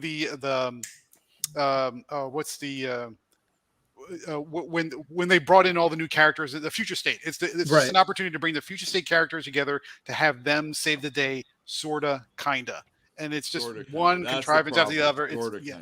Yeah, and literally he just and it says where did Jace Fox come from? And it says go read I Am Batman number 15. He says, "I'm not fighting with you, but I'm joining you, but I don't like you." Yeah, I'm not part of your team, but I'm going to save the day. Mr. Terrific's like, "Geez, how did you fix the cannon?" He's like, "My dad's not the only smart one in the family." Right. Well, great explanation. Mr. Terrific got outsmarted by Jace Fox. I want you to let that process. Yeah. Yeah, I stopped reading this after the second issue for a reason. And I think we all know how it's going to end, that the original Justice League is going to come back and save the day. But they're going to shake the hands with the new Justice League. I mean, look, Wes and I called this back before the first issue came out. And yeah. The best part, Josh, is the Justice League is set in this other dimension. And if they leave because they're tethered to these new universes that were created for them, they will die. That is what we're told from Ryan. They're like, we have no way of getting back. So this is the genius plan. They go, I'll use my Green Lantern ring and I'll contact the Green Lantern Corps, and then we'll use Flash in his connection to the vibrations of our Earth to drive us back. And it's like, oh, you're going to use the exact same thing that you've done for the last 50 years. Whoa, they should do like It and just like run a train on Wonder Woman or something like that. That would have been a more bold direction. Bold direction. Would have actually maybe get people to fucking like it. This is the most sold issue ever. It's like, but the art's really good. I mean, the art's really, the art is good. The art is good. I mean, this is a guy to pay attention to all the way. Yeah, I would do it back in the day. I would smoke a doobie and I would just look at Lost in a panel like this, trying to identify each and every single DC character, man. You know, that's the fun part of this. Sure. But I mean, but what was the complaint right from the very beginning, before this series even started? Is Williamson does not know how to stick the landing. Yep. That has been his Achilles heel from way back. And where are we? We're at the end of this big crisis. That was the big thing for DC for this year. And where are we? We get to the ending and it sucks. It absolutely did suck. And you're supposed to ignore it because you have this amazing moment where John Kent's like, they need more time. He goes and fights like Doomsday, Darkseid, the Spectre, all at the exact same time, knowing that he's going to die. And you're like, oh, this is actually pretty cool. He's about to get smoked by Doomsday. He's going to kill him. And his dad finally shows up, and you're supposed to ignore all the stuff that happened before it. But you just can't ignore bad writing like that. It just sticks out like a sore thumb. Let's go back to the prior question about what to do with John Kent. If they had killed John Kent right then and there, that would have been a fitting hero's end. I would have been okay with that. The death of Superman at the 30th, you know. Yeah. Go out on a high note. On your most heroic moment of that character's existence so far, that would have been the moment to do it. And it would have made everybody happy, and they could just go away. It would have made everybody happy. When these annoying characters go away, it makes us happy. Yeah. The best moment in Riri Williams' career over at Marvel Comics is when Thanos punches her like into another planet. the same way that the best part of Endgame was when Carol Danvers got punched entirely out of the movie. That's true. I remember that part happening. So, I don't know. I'm sorry, to get you into the series here, Sully. I know that you were enjoying it. You're like, hey, Sully loves it. I He will still finish digs it. this, and also, but what I'm actually looking forward to, I mean, this has gotten me back into at least buying DC comics here and there, and I will tell you, I'm in for Stargirl because I love Todd Knox art. I'm looking forward to this. That's like, I think DC has caught on to the notion that we have to literally cater to our superhero fans that have stuck with us, and that's why we're getting a Jeff Johns JSA and this Stargirl title that's coming out too. I mean, looking forward to that. I'll give you that. There is one panel in that Stargirl issue that comes out next week where that with Stargirl against Solomon Grundy, that art is going to blow your mind. That's a poster keeper right there. You're gonna have to break out your water bong and have a good time with it. You know what I'm saying? Like a gravity bong, Gravity, yeah. I'll need an avocado Pepsi pit, a 2-liter. corkscrew. Go MacGyver that shit. That He book said is back in the gorgeous. day, you're Years more of like a Knox art in that issue is gorgeous. I'm looking forward to this a lot. Yeah, this I forward feel like to this is rewarding us for coming back. They're making superhero stories for us superhero fans. They can keep making all that, other stuff and try to court other fans, but they're finally giving us a little of what we want. And so I'm looking forward to the Flash 1 Minute War. Blasted good. Yeah. I'm looking forward to JSA. I'm also did you hear about the 90s throwback covers they're doing soon? all they They're doing it are right now. all they are homages. They're just copies Yeah. of existing covers, but with modern shitty artists. I'm going to and- get a few, but it looks fun. modern shitty goodness. artists You and can't talk making to Black fun Bill of talk. them. And half, one. half of them are making fun of the original art. Fuck these people. So, Josh, in the book, so they finally defeat Pariah in this comic book issue, and it happens. And then guess what doesn't happen? What doesn't happen, Wes? The control of the Dark Army never goes away. They still have little chains on their chest, and now they're controlled by Deathstroke. I'm like, how the fuck does this work? It doesn't. This is the reason I didn't read the book. I saw the writing on the wall. While I appreciated the work that Josh Williamson did on Batman, I've been burned by him too many times, especially with quote unquote event books. Mm-hmm. And I had no faith in this book from the beginning. I had no desire to read it. I've been let down too many times by comics, and I'm sticking just to the few that have consistently been good with good talent. That's where I am. Definitely messed up the ending on this one. Let's hear from the peoples. TY says, Son of Kal-El's first arc should have been John taking on Ultraman like the new miniseries. Have John be mad because he was aged up and he was basically tortured for 7 years by evil versions of his parents.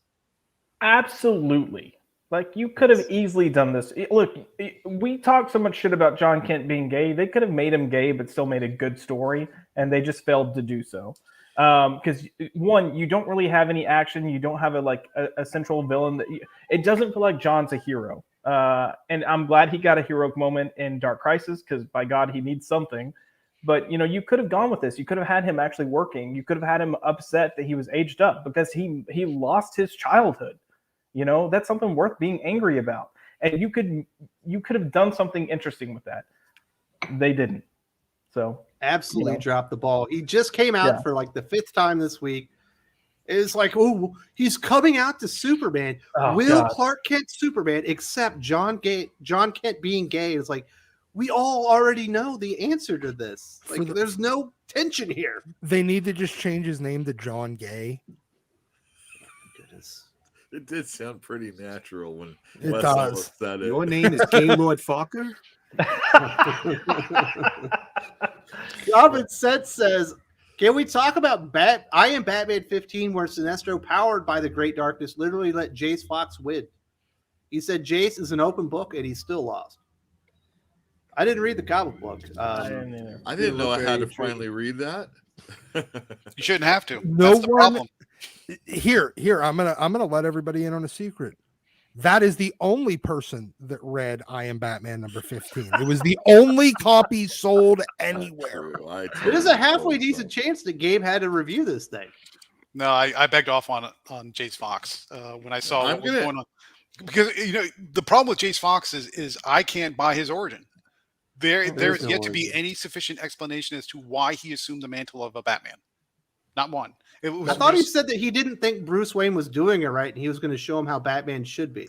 That's the explanation, but it's not good enough. It's a weak or paper thin explanation. It just doesn't make sense. And when I talk to Jim and Eric and all those other guys at Weird Science, they say, well, the series actually started out okay. It started out was strong, especially when he moved to New York and he had an opportunity to kind of differentiate himself. But then it's just steadily gone downhill. And this is John Ridley, so it shouldn't be a surprise. But there's no reason for Jace Fox to exist as Batman. And if you're not reading it, there's probably no good reason to start. Happy Steve following up on that says, want to know why Jace is here? See, I Am Batman number 15. No, I don't think I will. Hope you're all having a great weekend. Hashtag no new comics. Hashtag Gabe was right. Oh my goodness, the Gabe was right show. I think a lot of people took the no thanks. I think I'll skip this one, even though you suggested it to be route. I don't even know why that one tied into it. Can you I guess they needed to explain him showing up. Can you imagine the person that buys I Am Batman and that's like their only DC book? And they're like, I have to buy this Dark Crisis book. And they get to it and there's just one panel. Story continued in Dark Crisis number 6. Just a Deus Ex Machina.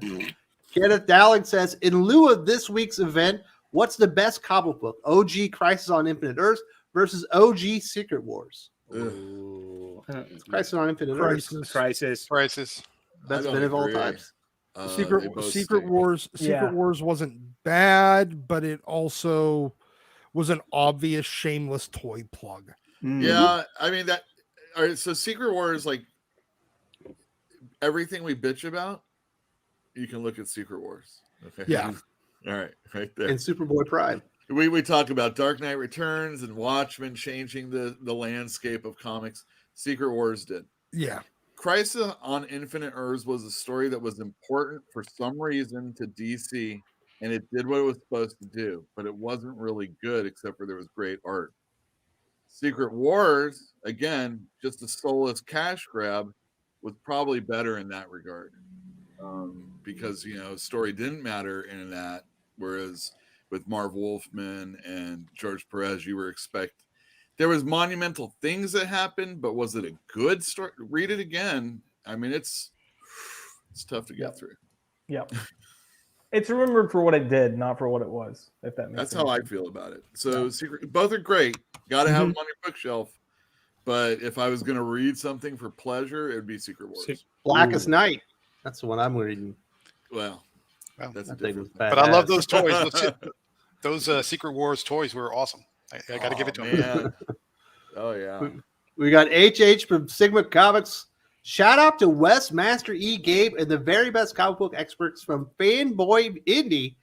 Get Here Comes Calico number 6 live on Kickstarter, and let Gabe tell you. Yep. What's going on, Gabe?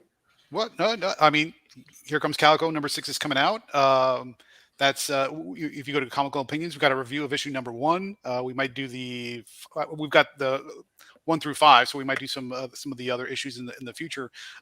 Interesting character, interesting start. Not for the faint of heart if you're opposed to violence. So I'll just give you the little warning, and that's not a surprise to Sigma or HH or anybody else. But yeah, I mean, if Next John Wick looked like a bit of a pussy. Yeah. A little bleeding heart compared to Calico. Definitely, thank you very much to HH, the guys. Definitely check that project out on Kickstarter. And if you're in the area, go to Fanboy Indie. Sounds like it'll be a good time. And he'll likely sell you on a few of those comic books. Logan Tedder says it's Ram V, short for Van Cattison, his father's name. Probably because white people can't say it. Right? Yeah. All right, Ram V. Thank goodness. We finally have an answer. Thank you very much, Logan. I've wondered about that when people have asked me if it's Ram the Fifth. Ram V. Ram the Fifth. Lade Kramer, worst dressed event villain, Disco Duck Beyonder. that Jerry curl, man. Jerry curl was pretty cool back then, though. You know what I mean? For Well, the yeah, times. but on a white dude with that white leisure suit, kind of, or whatever suit, not a leisure suit. It was a disco suit. Yeah. I'm gonna let you guys know. Unfortunately, this idea of a about? Jerry curl is kind of coming back, because if you haven't seen youth these days, they're doing mullets and perming the back. That's like a question. I wouldn't have to perm a mullet if I had it, because my hair gets really curly when it gets. Oh long. no, it's that tight. Like, it's Boy, I feel bad for the terrible. pillows. Oh my Or God. maybe start investing on pillow covers. You know, sheets. Hey, buy some My Pillows. My goodness. No, When I was 11, I had a That's mullet, just gonna stink. but I had a tic-tac-toe board in my head as well. No, you did not. Oh, I absolutely did. I was the only guy. I can see that. I was the only guy in middle school with his ears pierced. I was way ahead of the curve. You know what I mean? Yeah, but tic-tac-toe. I didn't want to have lines like my brother. I wanted to do And something he had it that was as a unique. Cats game, of course, you know. Yeah, right? so I You had a all little the- tic-tac-toe board with my mullet going down, you know, with my cut-off jean shorts that were rolled up. Back then, we could also tight roll Rolled up. jeans. You know, if you want to go to the dance or whatever. That's right. Sully knows what I'm talking about. We're about the same age. I know. We pegged our jeans. Yeah. Did you have a mullet? You didn't No, that would have got you beaten up in South Boston. We had spiky hair though. I had so much studio products. I'm bald now. Did you use wax or did you use like gel? Gel. We studio line from L'Oreal. We would spike up our hair. Yeah. Man, my grandma used to use this stuff that like as soon as you sprayed it on your hair, it would just freeze. Aquanet. Yeah, Aquanet, absolutely. Yep. You spray that stuff, it would just We like could- boom. The hole in the ozone layer in the 80s was exclusively due to the use of Aquanet. Aquanet. That stuff was amazing though. If you wanted to shake Oh, your it hair, you know what I was. mean? It was. You could horn somebody. If you made like a horn with one of those, you could kill somebody. Yeah. That thing was not going away until you washed your hair. I forced our house to get, instead it was a pump spray, so it wasn't aerosol. I was You're talk one of those about ahead guys of the back then, curve. too. This is a hippie. This guy. My goodness. Kenneth says, I meant to say this week event, not this week's event. More of a statement. It was absolutely a week event. I hope you didn't read it, man. I know you like comic books, but that thing was rough. Read the Batman series. It feels like an event, and the event is, it actually pays stuff off. It feels like the characters, everything's kind of big right now.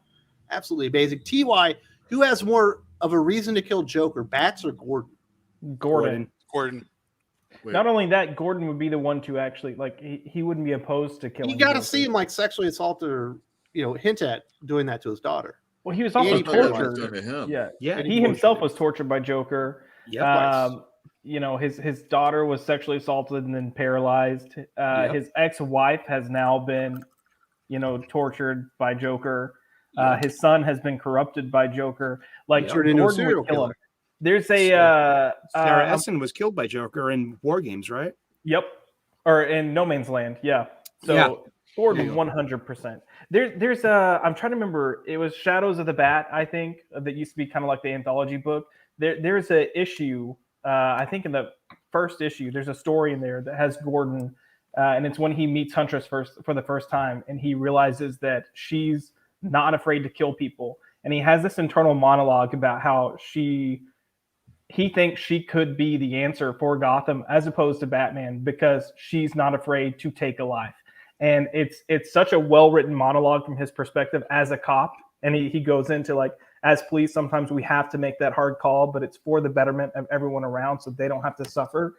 It's such a well-written piece and it's such a good little story. Gordon by far would be the one. Absolutely. Lade says, my cousin in the 80s was a movie cliche. He had a blonde mullet, keyboard player in a garage band, and drove a Trans Am. Nice. It only would have been better if he played a guitar. Guitar, that's exactly right.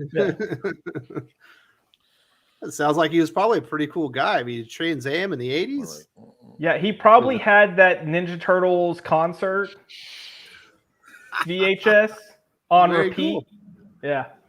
Very Well, nice. with the Nothing Vanilla Ice. wrong with a Go mullet. Ninja, go Ninja, go. Oh Go, no, go, there was like a go. concert of the Ninja Turtles and they all had instruments and one of them had a guitar and like I think Michelangelo was on drums. Yeah. Look it up. It's thebomb.com.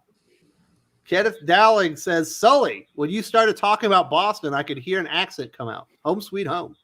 Wicked pissa, Chief. That's right. I have an accent. It comes out when I'm wicked drunk or when I'm in a taxi cab, so you don't get taken for a ride. Man, when I get drunk, you can tell I'm from Missouri again. For the most part, you can't tell I'm from the country or whatever. But if I drink too much, my draw comes out. But I haven't been drunk in 4 years. There you go. I lost it. Josh, do you still drink? Every now and then. I don't drink much. I'm out of it. I'm out of the game. If I have a drink, it's a drink. So I'm old and having a drink. I've got I got 3 kids. I already forget one of them. I have a lot of time for that. I have my job, which I work a lot, and then I have partial ownership of another business, so I work a lot with that. If I take a drink, I am passing out, and usually I cannot. I need to work. So. Yeah, you got to watch out, Wes. I mean, seriously, we're not that young anymore. I went to the Bruins game on Thursday night, and I got loaded. I got bundled, and it taken me 2 days to recover. I got a couple friends here, and they're like, "Hey, man, do you want to come over for a drink on Saturday?" I was like, "No, I don't. I have my live stream. I'm busy." They're like, "How about Friday?" I was like, "No, I got to edit videos. I ain't got time for that stuff. I don't drink. If I'm there for a birthday, I will have a beer." Wes, and probably once he says we need to do a future drunk stream, which could be highly entertaining, but it might get us kicked off YouTube. Yeah, I'm not doing that. I had a few beers on stream one time. I'm not doing that one again. Hopefully that one's private. I don't morning drink anymore. Exactly. Very good. So thank you very much, Kenneth. What else we got to talk about? Do we want to talk about the timeless teasers, or do we want to talk about the death of Superman 30th anniversary? Well, we've done a lot of DC, right? We start out with Winter Soldier. Yeah. Oh, you're right. I think both are meh. I mean, timeless. All right, you kind of they're looking for a moment. Okay. Does anybody care about Kang as a main character? They're just trying to let's do time Death the of MCU. Let's do Death of Superman, and then we'll finish up on Wakanda Forever. We've got the Death of Superman 30th anniversary. We had some news stories from the original creators, Dan Jurgens, Louise Simonson, Jerry Ordway was in there. I think I'm forgetting somebody. John Bogdanov. The really great Captain America writer, Roger Stern was on there. Roger Stern, yeah. So they brought back a lot of key people. I thought the issue was actually pretty decent, Gabe. Yeah, it was okay. I mean, they added some original stuff. They had some old stuff. How do I put this? I'm not sure why it needed to be made, to be honest with you. I mean, it was okay. It brought back some legendary creators. I mean, I think, and I use the word legendary in a fairly, I think, judicious way. But I'm not sure it really needed to be made. I think if you want to celebrate the 30th anniversary of the death of Superman, they should have killed John Kent. That would have done it. Don't get me started on that one. Republish the trade in a new format or something. Maybe do a double whammy where you do the animated film along with the trade, and you can get them as a 2-pack or something. I mean, I'm not opposed to doing something, but to me, it felt like a lot of member berries. They were just trying to kind of cash grab on the anniversary, and it was fine. But it didn't need to be there. I mean, if I'd rather you take that talent and put them on some new titles. Put one of them on a John Kent book. Put one of them on Action Comics. Put one of them on a dedicated Superman title instead of just rehashing some shorts in an anniversary for a big event that the glory of which DC will never recapture. DC is never going to reproduce that event in the way that it struck the public consciousness. So it was fine. It brought some interesting stuff back, but honestly, it's just sort of like I won't say a cash grab, but it didn't really need to be there. Yeah, I guess my take is I'm kind of with Gabe. I'm happy that these creators are getting work, but I wish they would just get work elsewhere. Yeah. One of them could be writing Green Lantern right now. One of them could be writing some of these characters that we don't have a book for. Well, all of these, look, this is just another example. All they're doing is yet another, hey, remember this? We're just cashing in on nostalgia. Mm-hmm. of events now. They're not even cashing in on like, hey, it's a character's anniversary. Now it's an anniversary of something that happened to a character. Marvel's been doing it. DC's doing it. I mean, that's all Dark Crisis is a nostalgia bait event. That's all that this is. So fuck it, who cares? There's nothing new here because they don't have anything new to sell you because they are all 100% across the board creatively bankrupt. My goodness, Yule, did people actually buy the comic book at least? Did at least make you a little cash-hole in the pocket? Yeah. I think people member berries in comments, cash grab, all the things that it doesn't matter. It's quaint. It's something memorable that, I'm not going to be offended by, or maybe I'm not reading Superman, but this is one thing, I used to read it, so I'll pick it up, that type of thing. And again, like y'all said, it's really nice seeing the creators back for another chance at taking a stab on these books, or these characters. But I agree, it would be nice to see Roger Stern on Green Lantern. I mean, that seems like a perfect book for him. It'd be nice to have a Legion of Superheroes that doesn't suck, but we're not getting that either. When's our 30th anniversary of Zero Hour? That would already passed, right? Yeah. I like No. 0 Hour. I think Zero I'm gonna own Hour that. was around 94, 95. So we got another couple of years. Yeah, 94. That's when all those Zero issues came out. Then we can do let's see. The anniversary of Kyle Rayner's girlfriend getting shoved into a fridge. And we'll do that again. Favorite. And then we'll have an anniversary for the first day Girls in Refrigerators came out. Yeah. Women in Fridges. Women in Fridges Day. Woo. You can't get a 75th anniversary for Black Canary. Can you imagine all the short stories of women just being thrown in refrigerators and like totally going against the spirit of what Gail Simone was trying to say? Oh, that'd be great. Yeah, sure. And there's the one that gets locked in Julia there, Schwartz. but she's actually alive. And all it is the terrible nuclear bomb scene from Indiana Jones and Kingdom of the Crystal Skulls, but it's with a girl this time. It'll only work if you get Ron Mars to write it. Yeah. Ron Mars writes all of them and then thanks Gail Simone at the end. Let's see what other random anniversary we're already getting Superman Red and Blue. Can we get a 30th anniversary of Bat Nipples? Why not just redo and rewrite with a new twist every fucking event that happened in the 90s, just forever and ever.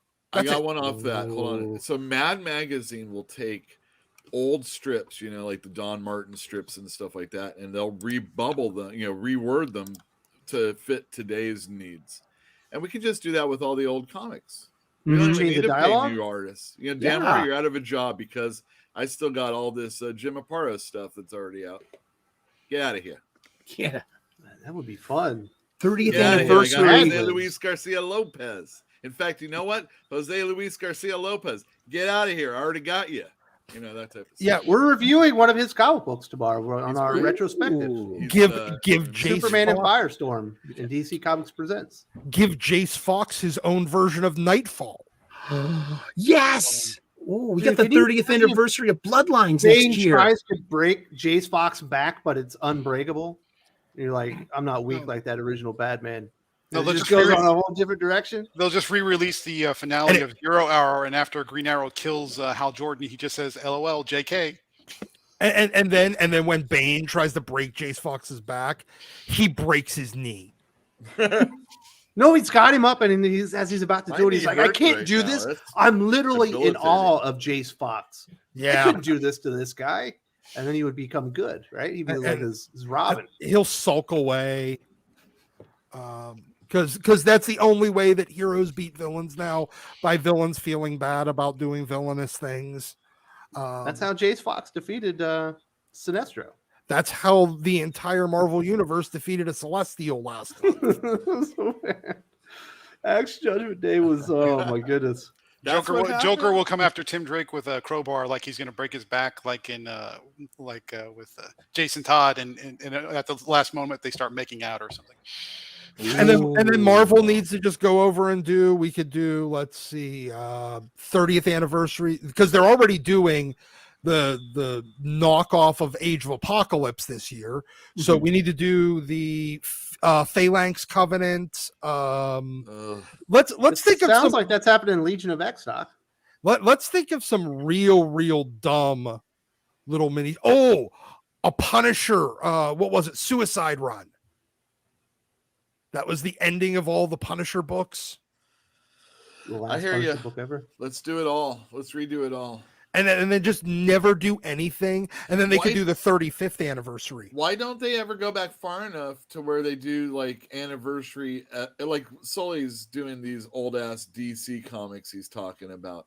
Why don't they go back and like, oh well, that's 50 years. Wouldn't it be awesome to be a fun little, Bob Kane type Batman or all those other guys, Because it would draw attention to the fact that everything is so much shittier now. Only 30 years ago, some of the 90s books were a little, hokey and cliche and had the excess. But you got called out this week, Doc, like in Wildstorm. Did you see that? Yeah, I had no interest in buying that Wildcats book, but I did post a bunch of images of mostly the 2000s era. That's what Doc or Zach did. He said he went back and started reading Wildstorm. He said it's the worst shit he ever read. Well, early Wildstorm was fucking terrible because they didn't have any writers. Wait, Wildstorm comics or Yes. the Wildstorm? No, or... Wildstorm comics in like Jim Lee's imprint at Image. The early stuff was not good because they didn't have writers. It wasn't until Wildcats got really, really good around issue 20 when James Robinson came on, and then continued very good with Alan Moore. And it stayed good until it ended. At least some people made some money off of Death of Superman 30th anniversary. I'm glad you got your money back. Oh yeah, totally. I mean, I don't over order on stuff like that, but I still got a couple copies up. It's Saturday. Did you get it in the black like bag things? I have the black bags. So this is a little FU to the stores. We didn't even have a retail price on that. And if you were like stupid and didn't catch it, that's the one where they charged you like $6 for the comic book, like with the discount. $9 with the discount. So it's a $20 comic book. Exactly. And they also do that. So we were talking about the 90s variants. There's some that are day glow. And then there's some that are embossed. And if you're going to get the Wildcats, you might as well get the embossed one. Anyway, those are, again, no discount. Didn't realize it when I'm ordering it. And of course, some of them are allocated. But that was, stores would be purchasing those for like $5 or $6. So again, it's a $10 book. Crazy. And they don't really it's there, you can find it, but if you're just scanning like normal, it's not something you realize. Yeah, the new Wildcats issue that just came out was kind of terrible. I could have predicted that one. Matthew Rosenberg, more missed than hit. The minute they made Grifter look like like he belongs as a barista, I'm like, fuck this. He needs to look like either Tyler Durden, like he did in Wildcats 3.0, or he needs to look like some crazy Spec Ops motherfucker from Wildcats Volume 2. Yeah, he's just walking around with a new edition windbreaker and red high tops. Like New Edition, the band or the brand? No, the brand. The windbreaker brand. I like New Edition, the band. Kind of decent. It was a members only, Jack. Oh, members only. Sorry, members only. Let's think of something else. Yeah, I mean, that was a terrible Grifter redesign. The book was terribly written. So you're not recommending that one? I would not recommend Wildcats #1 if you're an OG fan, and if you're coming into it new, you're probably going to say and be totally underwhelmed by it. All right, let's listen to what the people say. Grateful Dog says Mark Miller's YouTube interview channel is worth watching. Why does DC Lazarus event feel like Genesis 2.0? Yule, why does AEW suck so much? So we'll take those in order. Absolutely, you should be watching Mark Miller's YouTube interview channel. He recently had an interview with Rob Liefeld that was amazing. The one before that, I believe, was Jerry Conway. That was also amazing. I will put a link in the community tab here within the next day or two. That thing is absolutely badass. Josh, why does DC's Lazarus event that's coming up feel like Genesis 2.0? Probably because they're just trying to throw stuff at the wall and see what sticks. Like I don't know. They're regurgitating so much. They're trying so hard to make everything important or promote it. So I can't tell you, man. Like I don't know. I'm kind of in the sorry, fuck these guys. It's not a very good era for DC fans. Final question: why does AEW suck so much? All right, so I'm gonna keep this brief. I don't fully think that they suck, but it is too much. It's just what Josh said. They're trying to do too many special things all the time. You're a wrestling company, just wrestle. And there's always like gimmicks. It's a gimmick organization doing gimmick things. You know what I think a gimmick is in wrestling? Tag team wrestling. If you throw in a chair in there or a ladder or a steel cage or a video game machine or punch bowls or all the stuff that they do, it's just too much. And you got to that's the easiest thing. That's the one thing I would immediately do. Too much. Your matches are too long. You do time limit draws too much. You don't have disqualifications. You allow anything and everything in the kitchen sink. And that's the problem with AEW. They need to tighten it up. I had the Fight subscription for AEW to watch it overseas. I got rid of mine because I'm tired of not getting to see Miro ever. I'm tired of not getting to see FTR and tag team matches. It's like all the wrestlers I like, they're never even on. They never even do anything. They didn't even do interviews anymore. So I was like, fuck it. I had enough. I've already spent enough money on t-shirts. I'm not doing your subscription anymore. I'm not paying for your damn pay-per-views because it's all disappointing. Kenneth Dowling says, when Lane Kramer mentioned 80s Trans Ams, I think of Knight Rider. Coolest thing ever. I love Hasselhoff. Not ashamed. You don't be ashamed of that ever, sir. The Hoff is the man. There's a reason he was the number one superstar in the world for like a decade. Mm-hmm. And he still is in Germany. Yeah, I thought it was just in Germany. No, Baywatch was the most watched program in the world, and he was the star. There's a Phantom of the Opera. There's a Phantom of the Opera with Hasselhoff that's priceless. You gotta check it out. I can think of 2 or 4 other stars for Baywatch, but I think that's it. It's all because of the Hoff. People came for the Hoff and they stayed for the fun. You know what I mean? Bag. When he says 2 other stars, he means Pamela Anderson's boobs. I know, and Yasmin Bleeth was all amazing. Yeah, but it's the Hoff that was the glue that brought it all together and kept it like the amazing show. Look, I spent most of the 90s thinking I was going to grow up and be a lifeguard because of David Hasselhoff, and then I became an adult, and I was like, don't be ashamed. That's good stuff. It was Nick Fury once, yes. Oh, I thought I was going to be a truck driver because of Greg Evigan. BJ and the Bear. There we go. And if you're going to be a truck driver, it better be because of Stallone and Over the Top, baby. The greatest arm wrestling movie of all times. Yeah, is there more than one? Right. Hey. Over the Top, Dad. If there isn't, and they copied the movie in that Hugh Jackman robot movie. They basically copied the script from Over the Top, and they made it into real steel. Look, if you're not driving a truck with a chimp by your side, you're missing out. That's all there is to it. A chimp will eat your face. Common Sense wants to know, Eric, did you read DC's Bloodlines 2016 comic? I didn't. That one passed me by. I just looked that up on the DC Wiki, and I'm grateful I missed that one because I was actually a fan of the old one because I loved Argus, and I especially loved Tommy Monaghan, the Hitman. That was fun. But I missed out on 2016's Bloodline. Yes. Very nice. Kenneth says, John Kent, Jace Fox, Yara 4, Justice League derivative. Heroes no one cares about or even know exist. For the most part, yes. They've done nothing to separate them, Gabe. That's the real problem. None of them feel like they have their own flavor. They're just younger, like more diverse versions of the older heroes, but nothing that actually makes them special. And you know what the real crime of that is? If you look at those three names, the one name that stood apart as made a good impression during Future State. Future State. Future State. I don't know why I Yara keep forgetting the Flor. name. Future State, Because and it's had a Beryl. unique background and sort of stood apart from the derivative was Yara Flor. Yes. She was the one that had the most potential. She had the best book of Future State, in my opinion.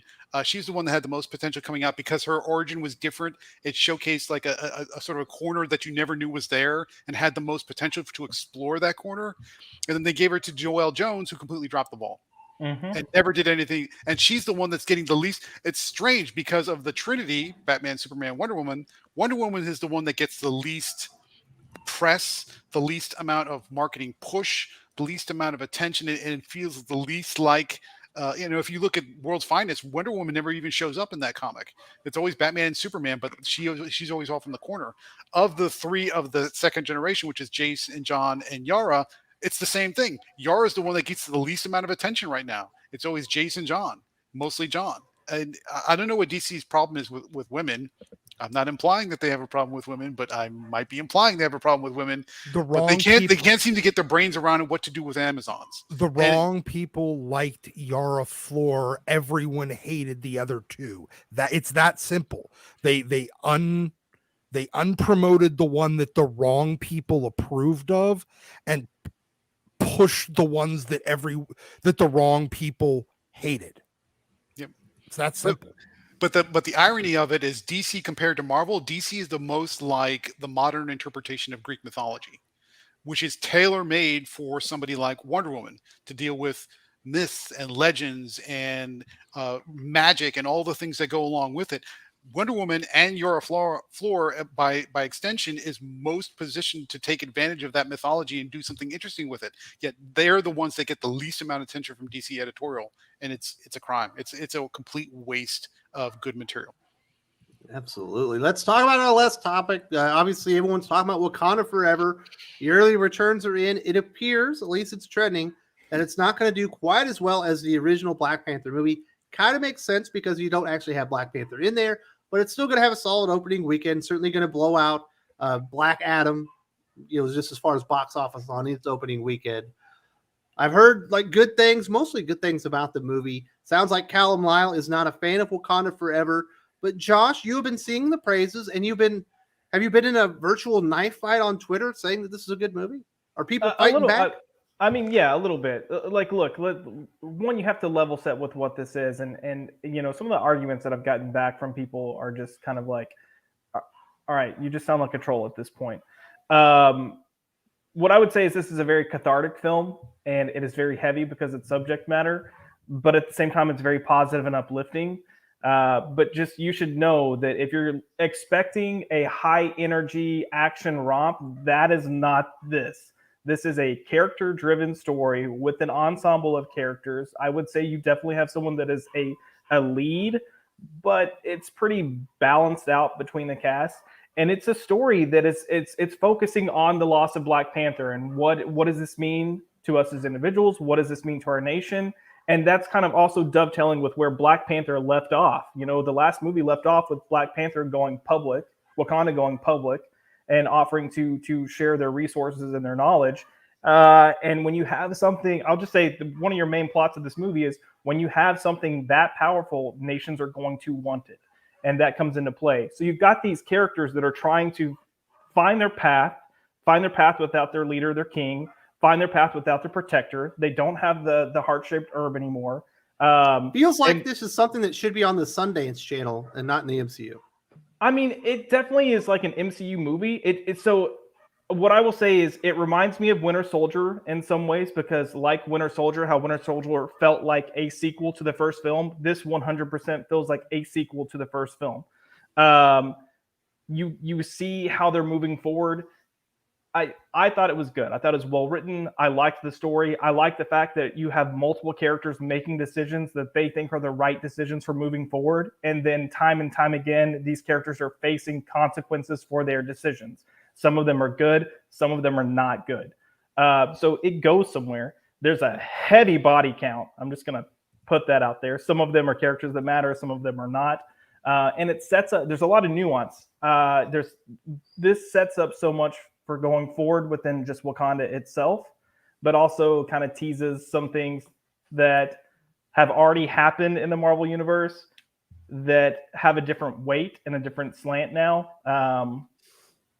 Yeah, I don't want to. It's hard to go into specifics because if you start talking plot, you give away spoilers. And while these spoilers aren't like earth-shattering spoilers, so much of this film you feel like you're on a journey with these characters, and you don't want to take that away. There's since it's already not that gloss in this new discovery of a world like we experienced with the first Black Panther. You don't have that here. So you want those storylines. You want to experience them. You don't want to have them ruined. I need to tell everybody the real early return is for hotel booking sites, because apparently searches to go and travel to Wakanda are up 620%. Well, I mean, because look, they I'm don't not surprised. understand. Probably do an attraction at Disney World then, right? You'd think so, but mostly they just there's a lot of moronic people out there that actually believe they can go to a fictitious country. Oh yeah. No, I've had an employee that worked for me back when the first Black Panther came out, and she thought Wakanda was a real country, and she was devastated to learn that it was not. So there are some idiots that are out there. But no, I thought it was a good film. A lot of what I see people complaining about, I'm just like, we've seen a lot of people shitting on the fact of how Namor pronounces his name as Namor. Guess what? He's the only one that pronounces his name that way because he has a fucking accent. So if that's your holdup, go. If you're pissed that T'Challa's not here, the creators were damned if they did and damned if they didn't. If they didn't do T'Challa, they didn't recast, you're going to have people that are upset that you don't have T'Challa Black Panther. If you recast, you're going to have a lot of people that were upset that they just recast and didn't kind of give him a moment. And you can say, hey, they didn't recast Thunderbolt Ross. I do think there's a difference. I legitimately do.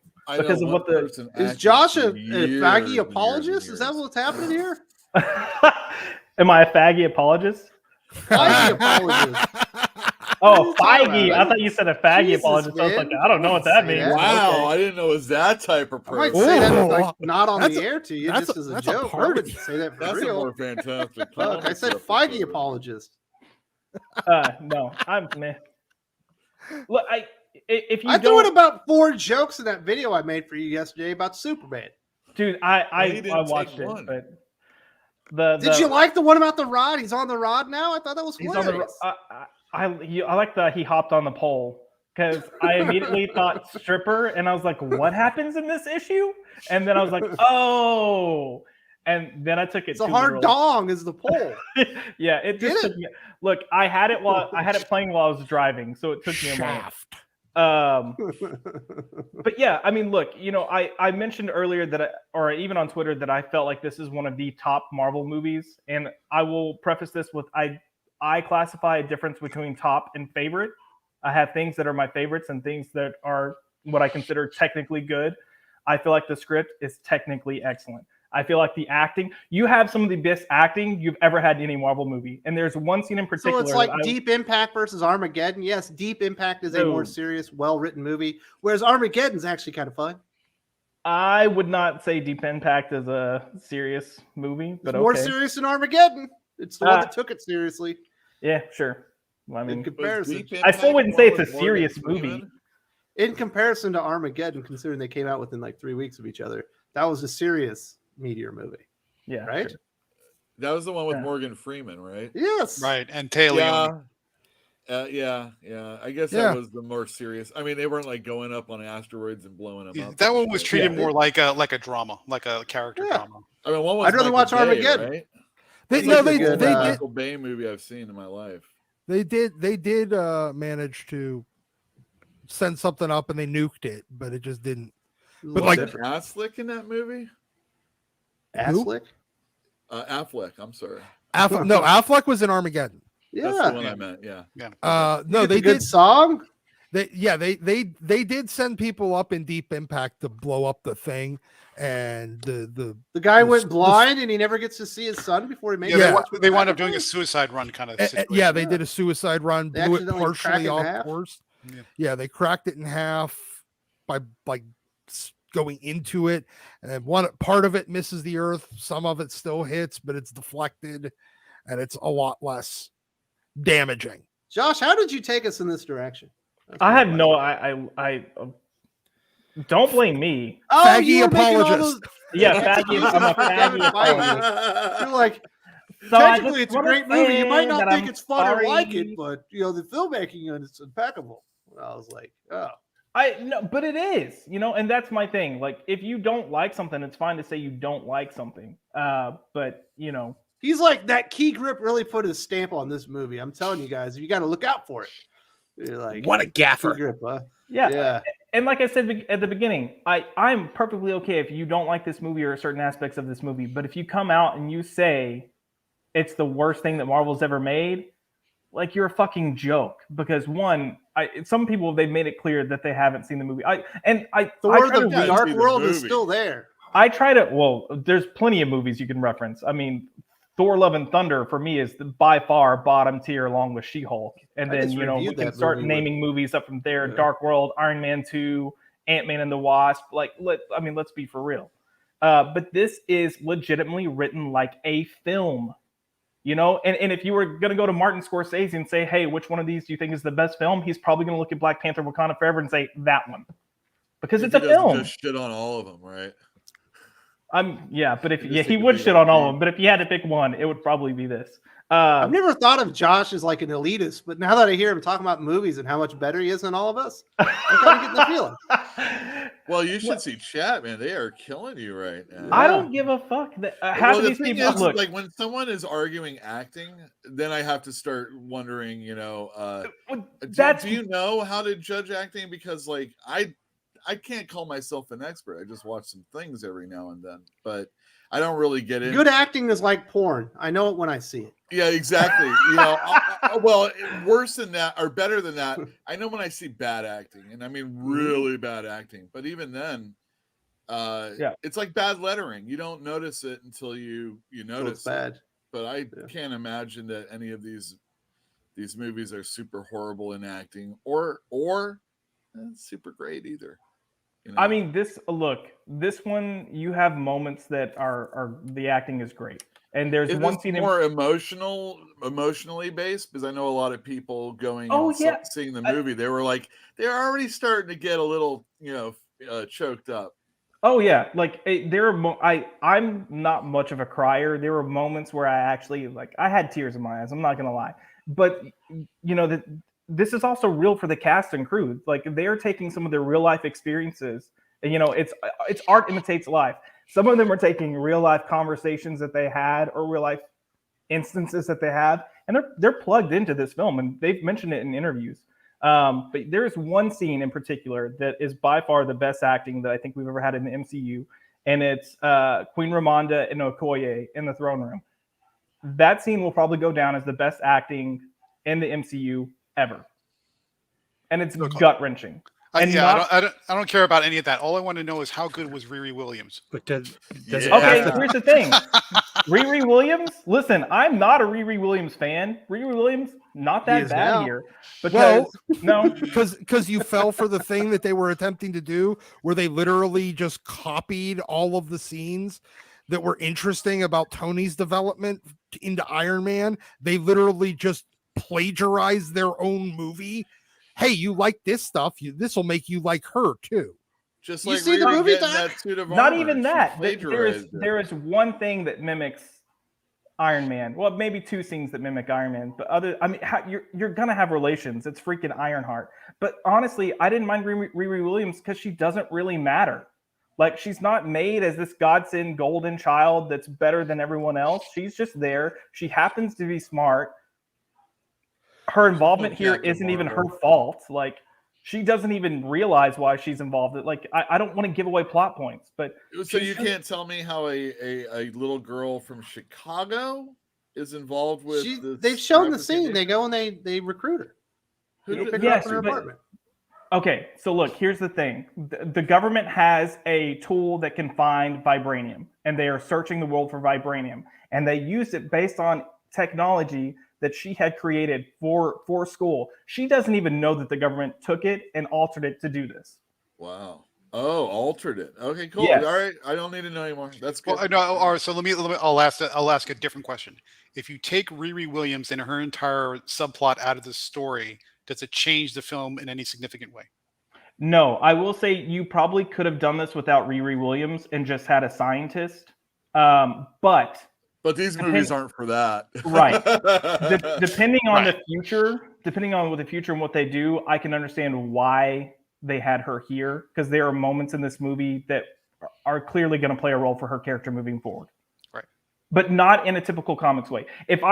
People complain about the runtime. I agree, it's a little long. If you were to take anything out, there are American scenes involving the CIA that I probably would have just done without, at least in the way they do it, because that is the most MCU based. Now stuff you're they bashing have. on America now, huh? I It am. was bound to happen. No, I mean, it's come the on. most MCU based stuff that they have, and I would have preferred that they would have taken that time, or at least 2/3 of that time, and given that to Winston Duke. But I also know they're saving Winston Duke stuff for the series that's coming out. So I often don't say that. I know I speak for a large cross section of America. I try not to do that, but I think my stance on this will be the same as a lot of other people, which is there's no Black Panther in the Black Panther movie. Okay, I'll just wait till it comes out in Disney Plus.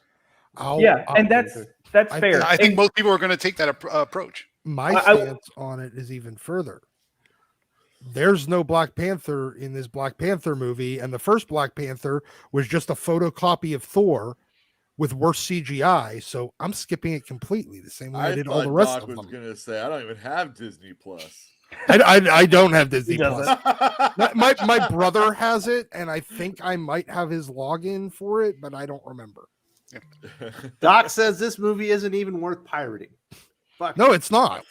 The first movie was barely worth pirating.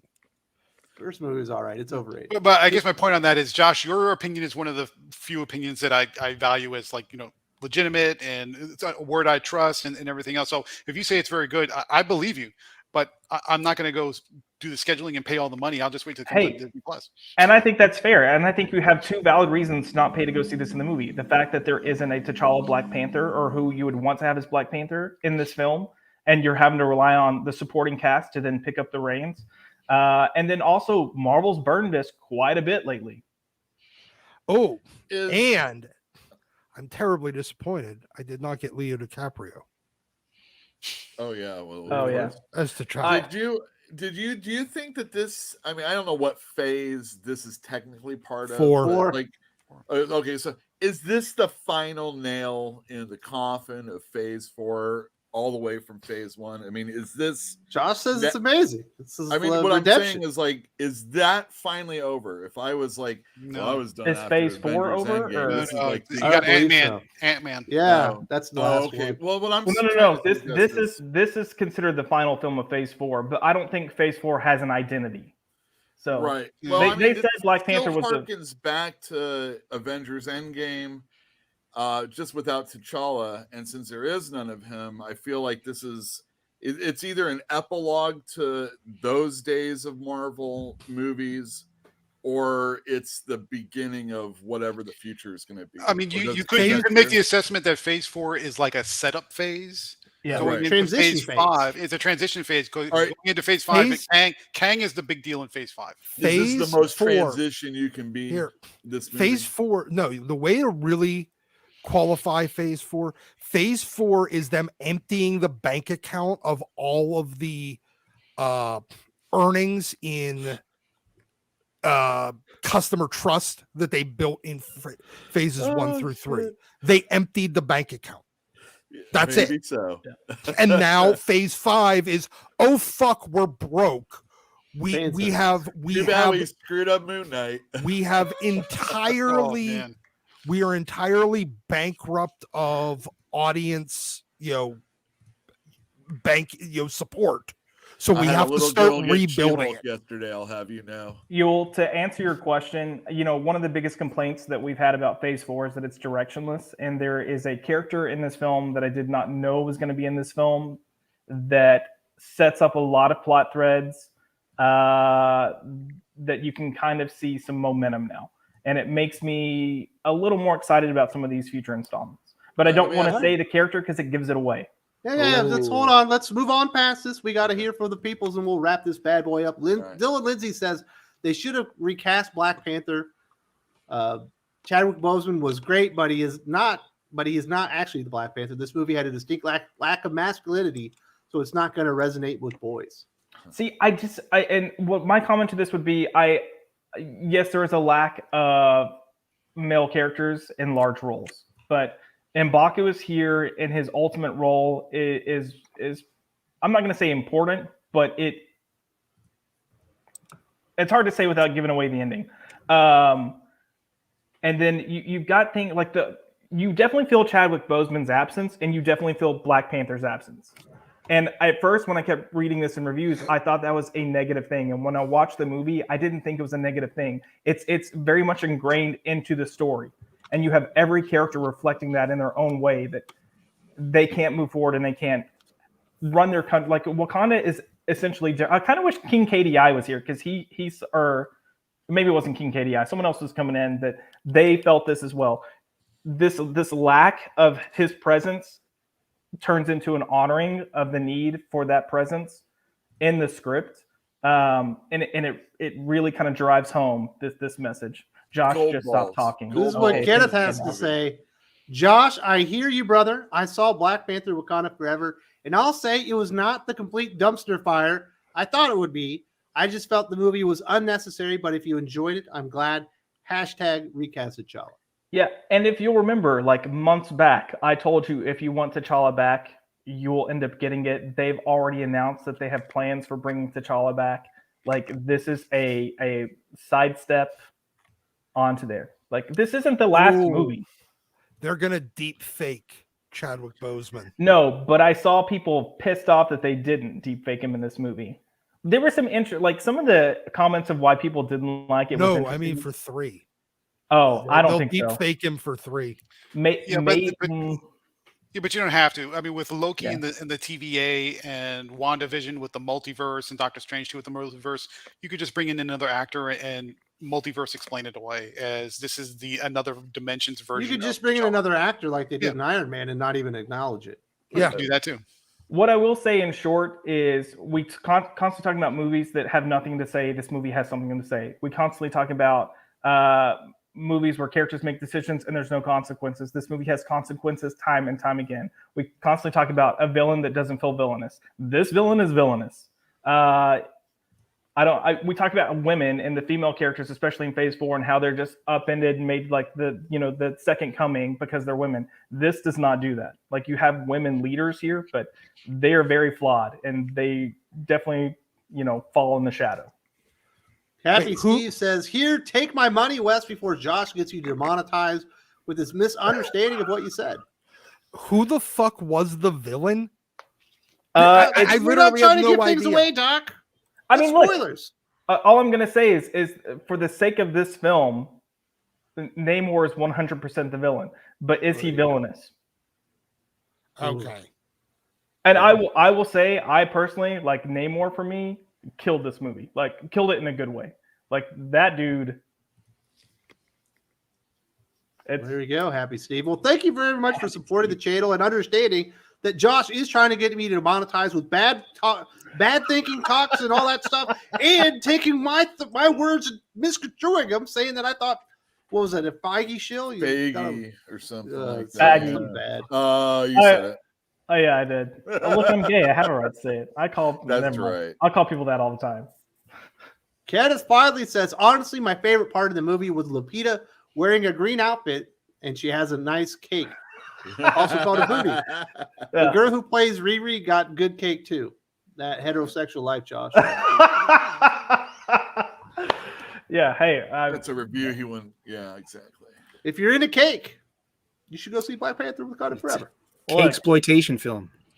Lupita's got a body on her, and her costume in this definitely shows it off. So there you go. That's Lupita's milkshake brings the boys to the Yule's taking screening.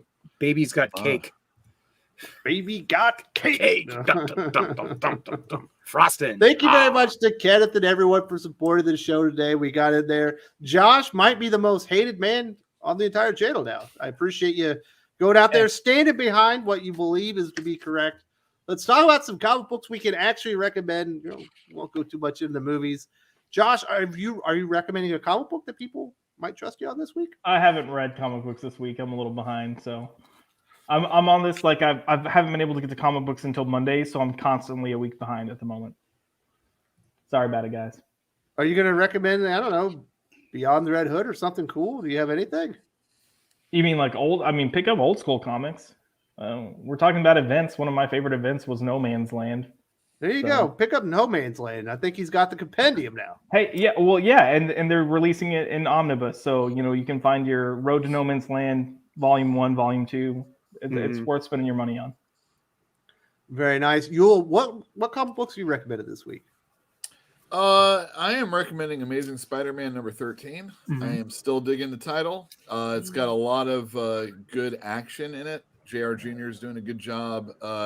Thing I've noticed is like in the last few issues, there's been a lot of heights involved with like the Vulture, and not one but two Hobgoblins recently. So that one's a really good one. And check out Fantastic Four number 1. It has a it's kind of similar. It's a bookend to the first one, or has the same problem as the first one, whereas there's no Fantastic Four in it. I thought the story was adequate enough. It had the exact same cliffhanger as ASM1 as well. Well, ASM1, it started with that cliffhanger. Oh, they turned it on its head. And this one ended with it, giving me promise that we're going to find out next issue what happened. So there's a hook. You're supposed to have a hook at the end of an issue. I didn't hate it like I did. Well, the Dan Slott one left me really unenthused to read the rest of this series. We've been talking about Ryan North. He's not known for doing things that most people enjoy. I've got customers that like his stuff. So I was excited to see him take on something different. And I didn't think it was like the worst issue. And I'm looking forward to the second, and good art too. Yule's really just trying to get rid of the inventory because he not at all. I have. He's like, for the love of God, somebody buy this piece of shit. Ryan North is crap, and I should have known better. I'm sorry. People have been clamoring for a Fantastic Four that they could believe in, and they have not had it. They have not had this served in a long time. This might not do it, but I enjoyed the first issue. Spoiler alert, it won't do it either.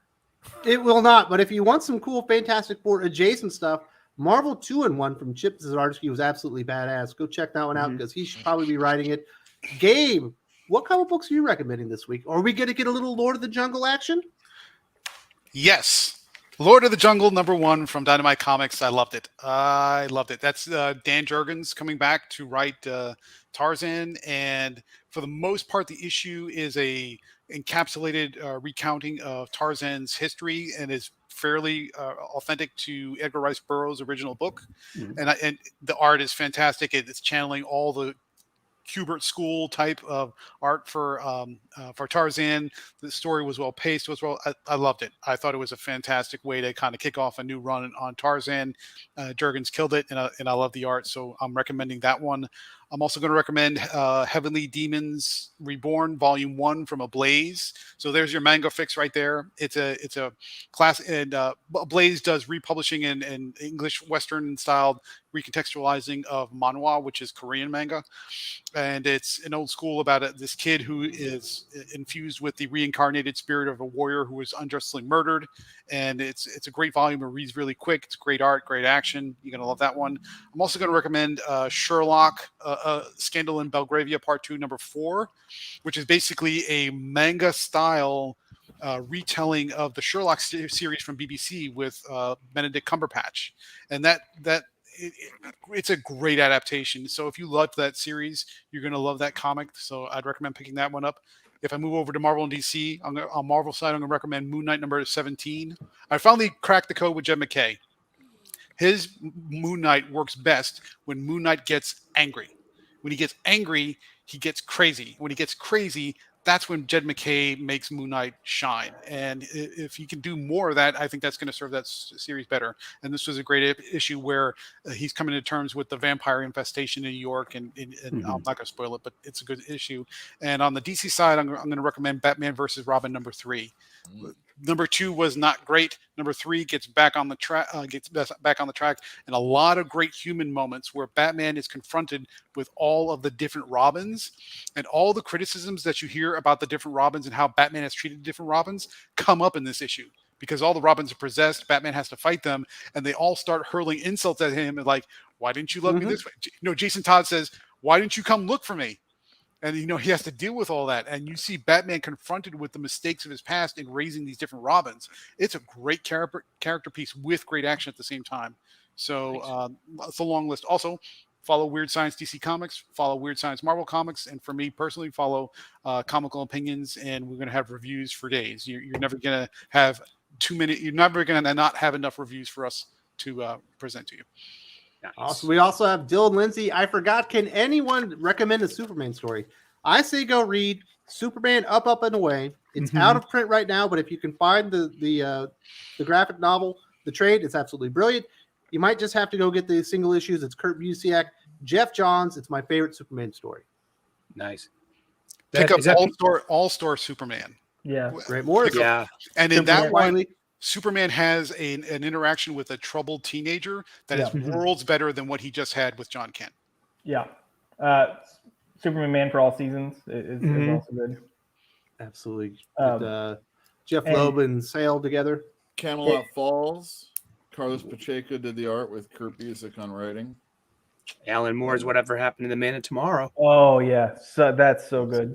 That moment where you see Superman Kara comes back with the Legion of Superheroes, and he just lost her in the crisis, and he breaks down and cries. Yeah, that's a really heartfelt moment. So there you go. We got some good Superman recommendations for you there. Kenneth says, as always, I enjoyed the show. Josh, big props for sticking to your guns on your review for Wakanda Forever. I'm off to get me some cake. Peace, guys. Well, enjoy your cake and eat it too, buddy. That's all I can say on that one. I'm glad you enjoyed the show.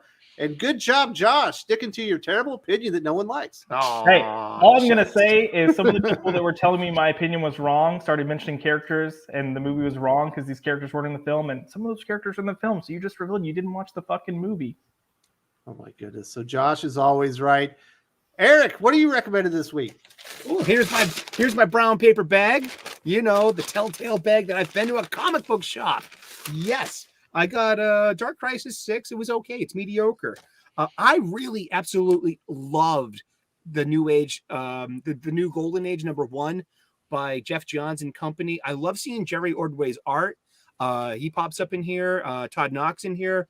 And the best part for me, this 13 that we're just throwing in there, we've got classic 80s style who's pages in the end. Like I was saying earlier, this is a comic book made for superhero fans of our age. So they're getting back to selling us what we would like to buy. And I'm in for JSA. I'm in for Stargirl. Also, I picked up Sergeant Rock #2. This is fun. This is an old style, beating up Nazis and killing Nazi zombies. And let me tell you that Bruce Campbell nails the voices of Easy Company. It's surprising to see a non-comics creator nailing character voices that and modern comics writers have trouble nailing character voice. So I would totally tell you, get the Sergeant Rock. This is great art by Eduardo Rizzo. I love his stuff. This is good stuff. So thanks. Thank you for having me on again, Wes. Well, I appreciate you for showing up. Common Sense says Happy Veterans Day for Vance Astro, an air pilot, OG Guardians of the Galaxy, and keep Captain America's spirit alive. Oh, I looked it up too. Apparently, Phase 4 will end with the Guardians holiday special. Okay, so it's the end of this year. That's the last thing they'll actually produce. So there you go. And happy Veterans Day to all the veterans out there. I hope you have a wonderful weekend. As we're getting ready for a big month, we got a big holiday coming up. Somebody that is guaranteed to be in the holiday spirit and as chipper as you can imagine is Doc. You got any recommendations? I do. I actually have 2 series that I'm going to recommend. Go back now. Don't buy the trades. Go find the single issues because you don't want to give IDW any money. But go back and find the individual issues of J. Scott Campbell's Danger Girl. Doesn't matter which printing, which cover, just find whichever one's the most affordable to you. Some of them are a little pricey for some of the variants, but you can get just the basic, issues 1 through 7 for relatively cheap. It's a good, fun story. And if there was ever any sanity in Hollywood, this shit would have been adapted forever ago. It would make a great TV show or movie. And the other thing I'm going to recommend is from about 2003 during Marvel's Tsunami era, the Mystique 24 issue run. At least the first 12 issues were written by Brian K. Vaughan. Those are the best issues of it. The next 12 issues were written by Sean McKeever. Not quite as good. But the first 12 issues with Brian K. Vaughan and Jorge Lucas's art were really, really good. It went to Sean McKeever and I think Manuel Garcia for issues. Oh, that might be right. You're right. 13 through 24. I remember they had those really cool Mike Mayhew covers also. Well, they kept changing. It was Mike Mayhew, All right, fellas, Greg finish it up Warren, here. and Joe Lisner did some too. So, but they always did the painted covers. But it was really good. It was a fun story about Mystique basically going undercover and doing Black Ops for Xavier. It was very nice. So it's a good, fun story. 24 issues. Guarantee you could find that in cheap back issue bins. It would have to be. Awesome. Nice. I want to say thank you to everybody, and I hope everyone has a wonderful weekend. Had a great time talking comic books and other geek stuff. Josh, putting it all on the line, becoming the most hated man in comics or thinking critical history. I appreciate you for that one, buddy. And we'll see you right here next week for Comics Aficionados. And we should have Carrie on here. At least that's the plan.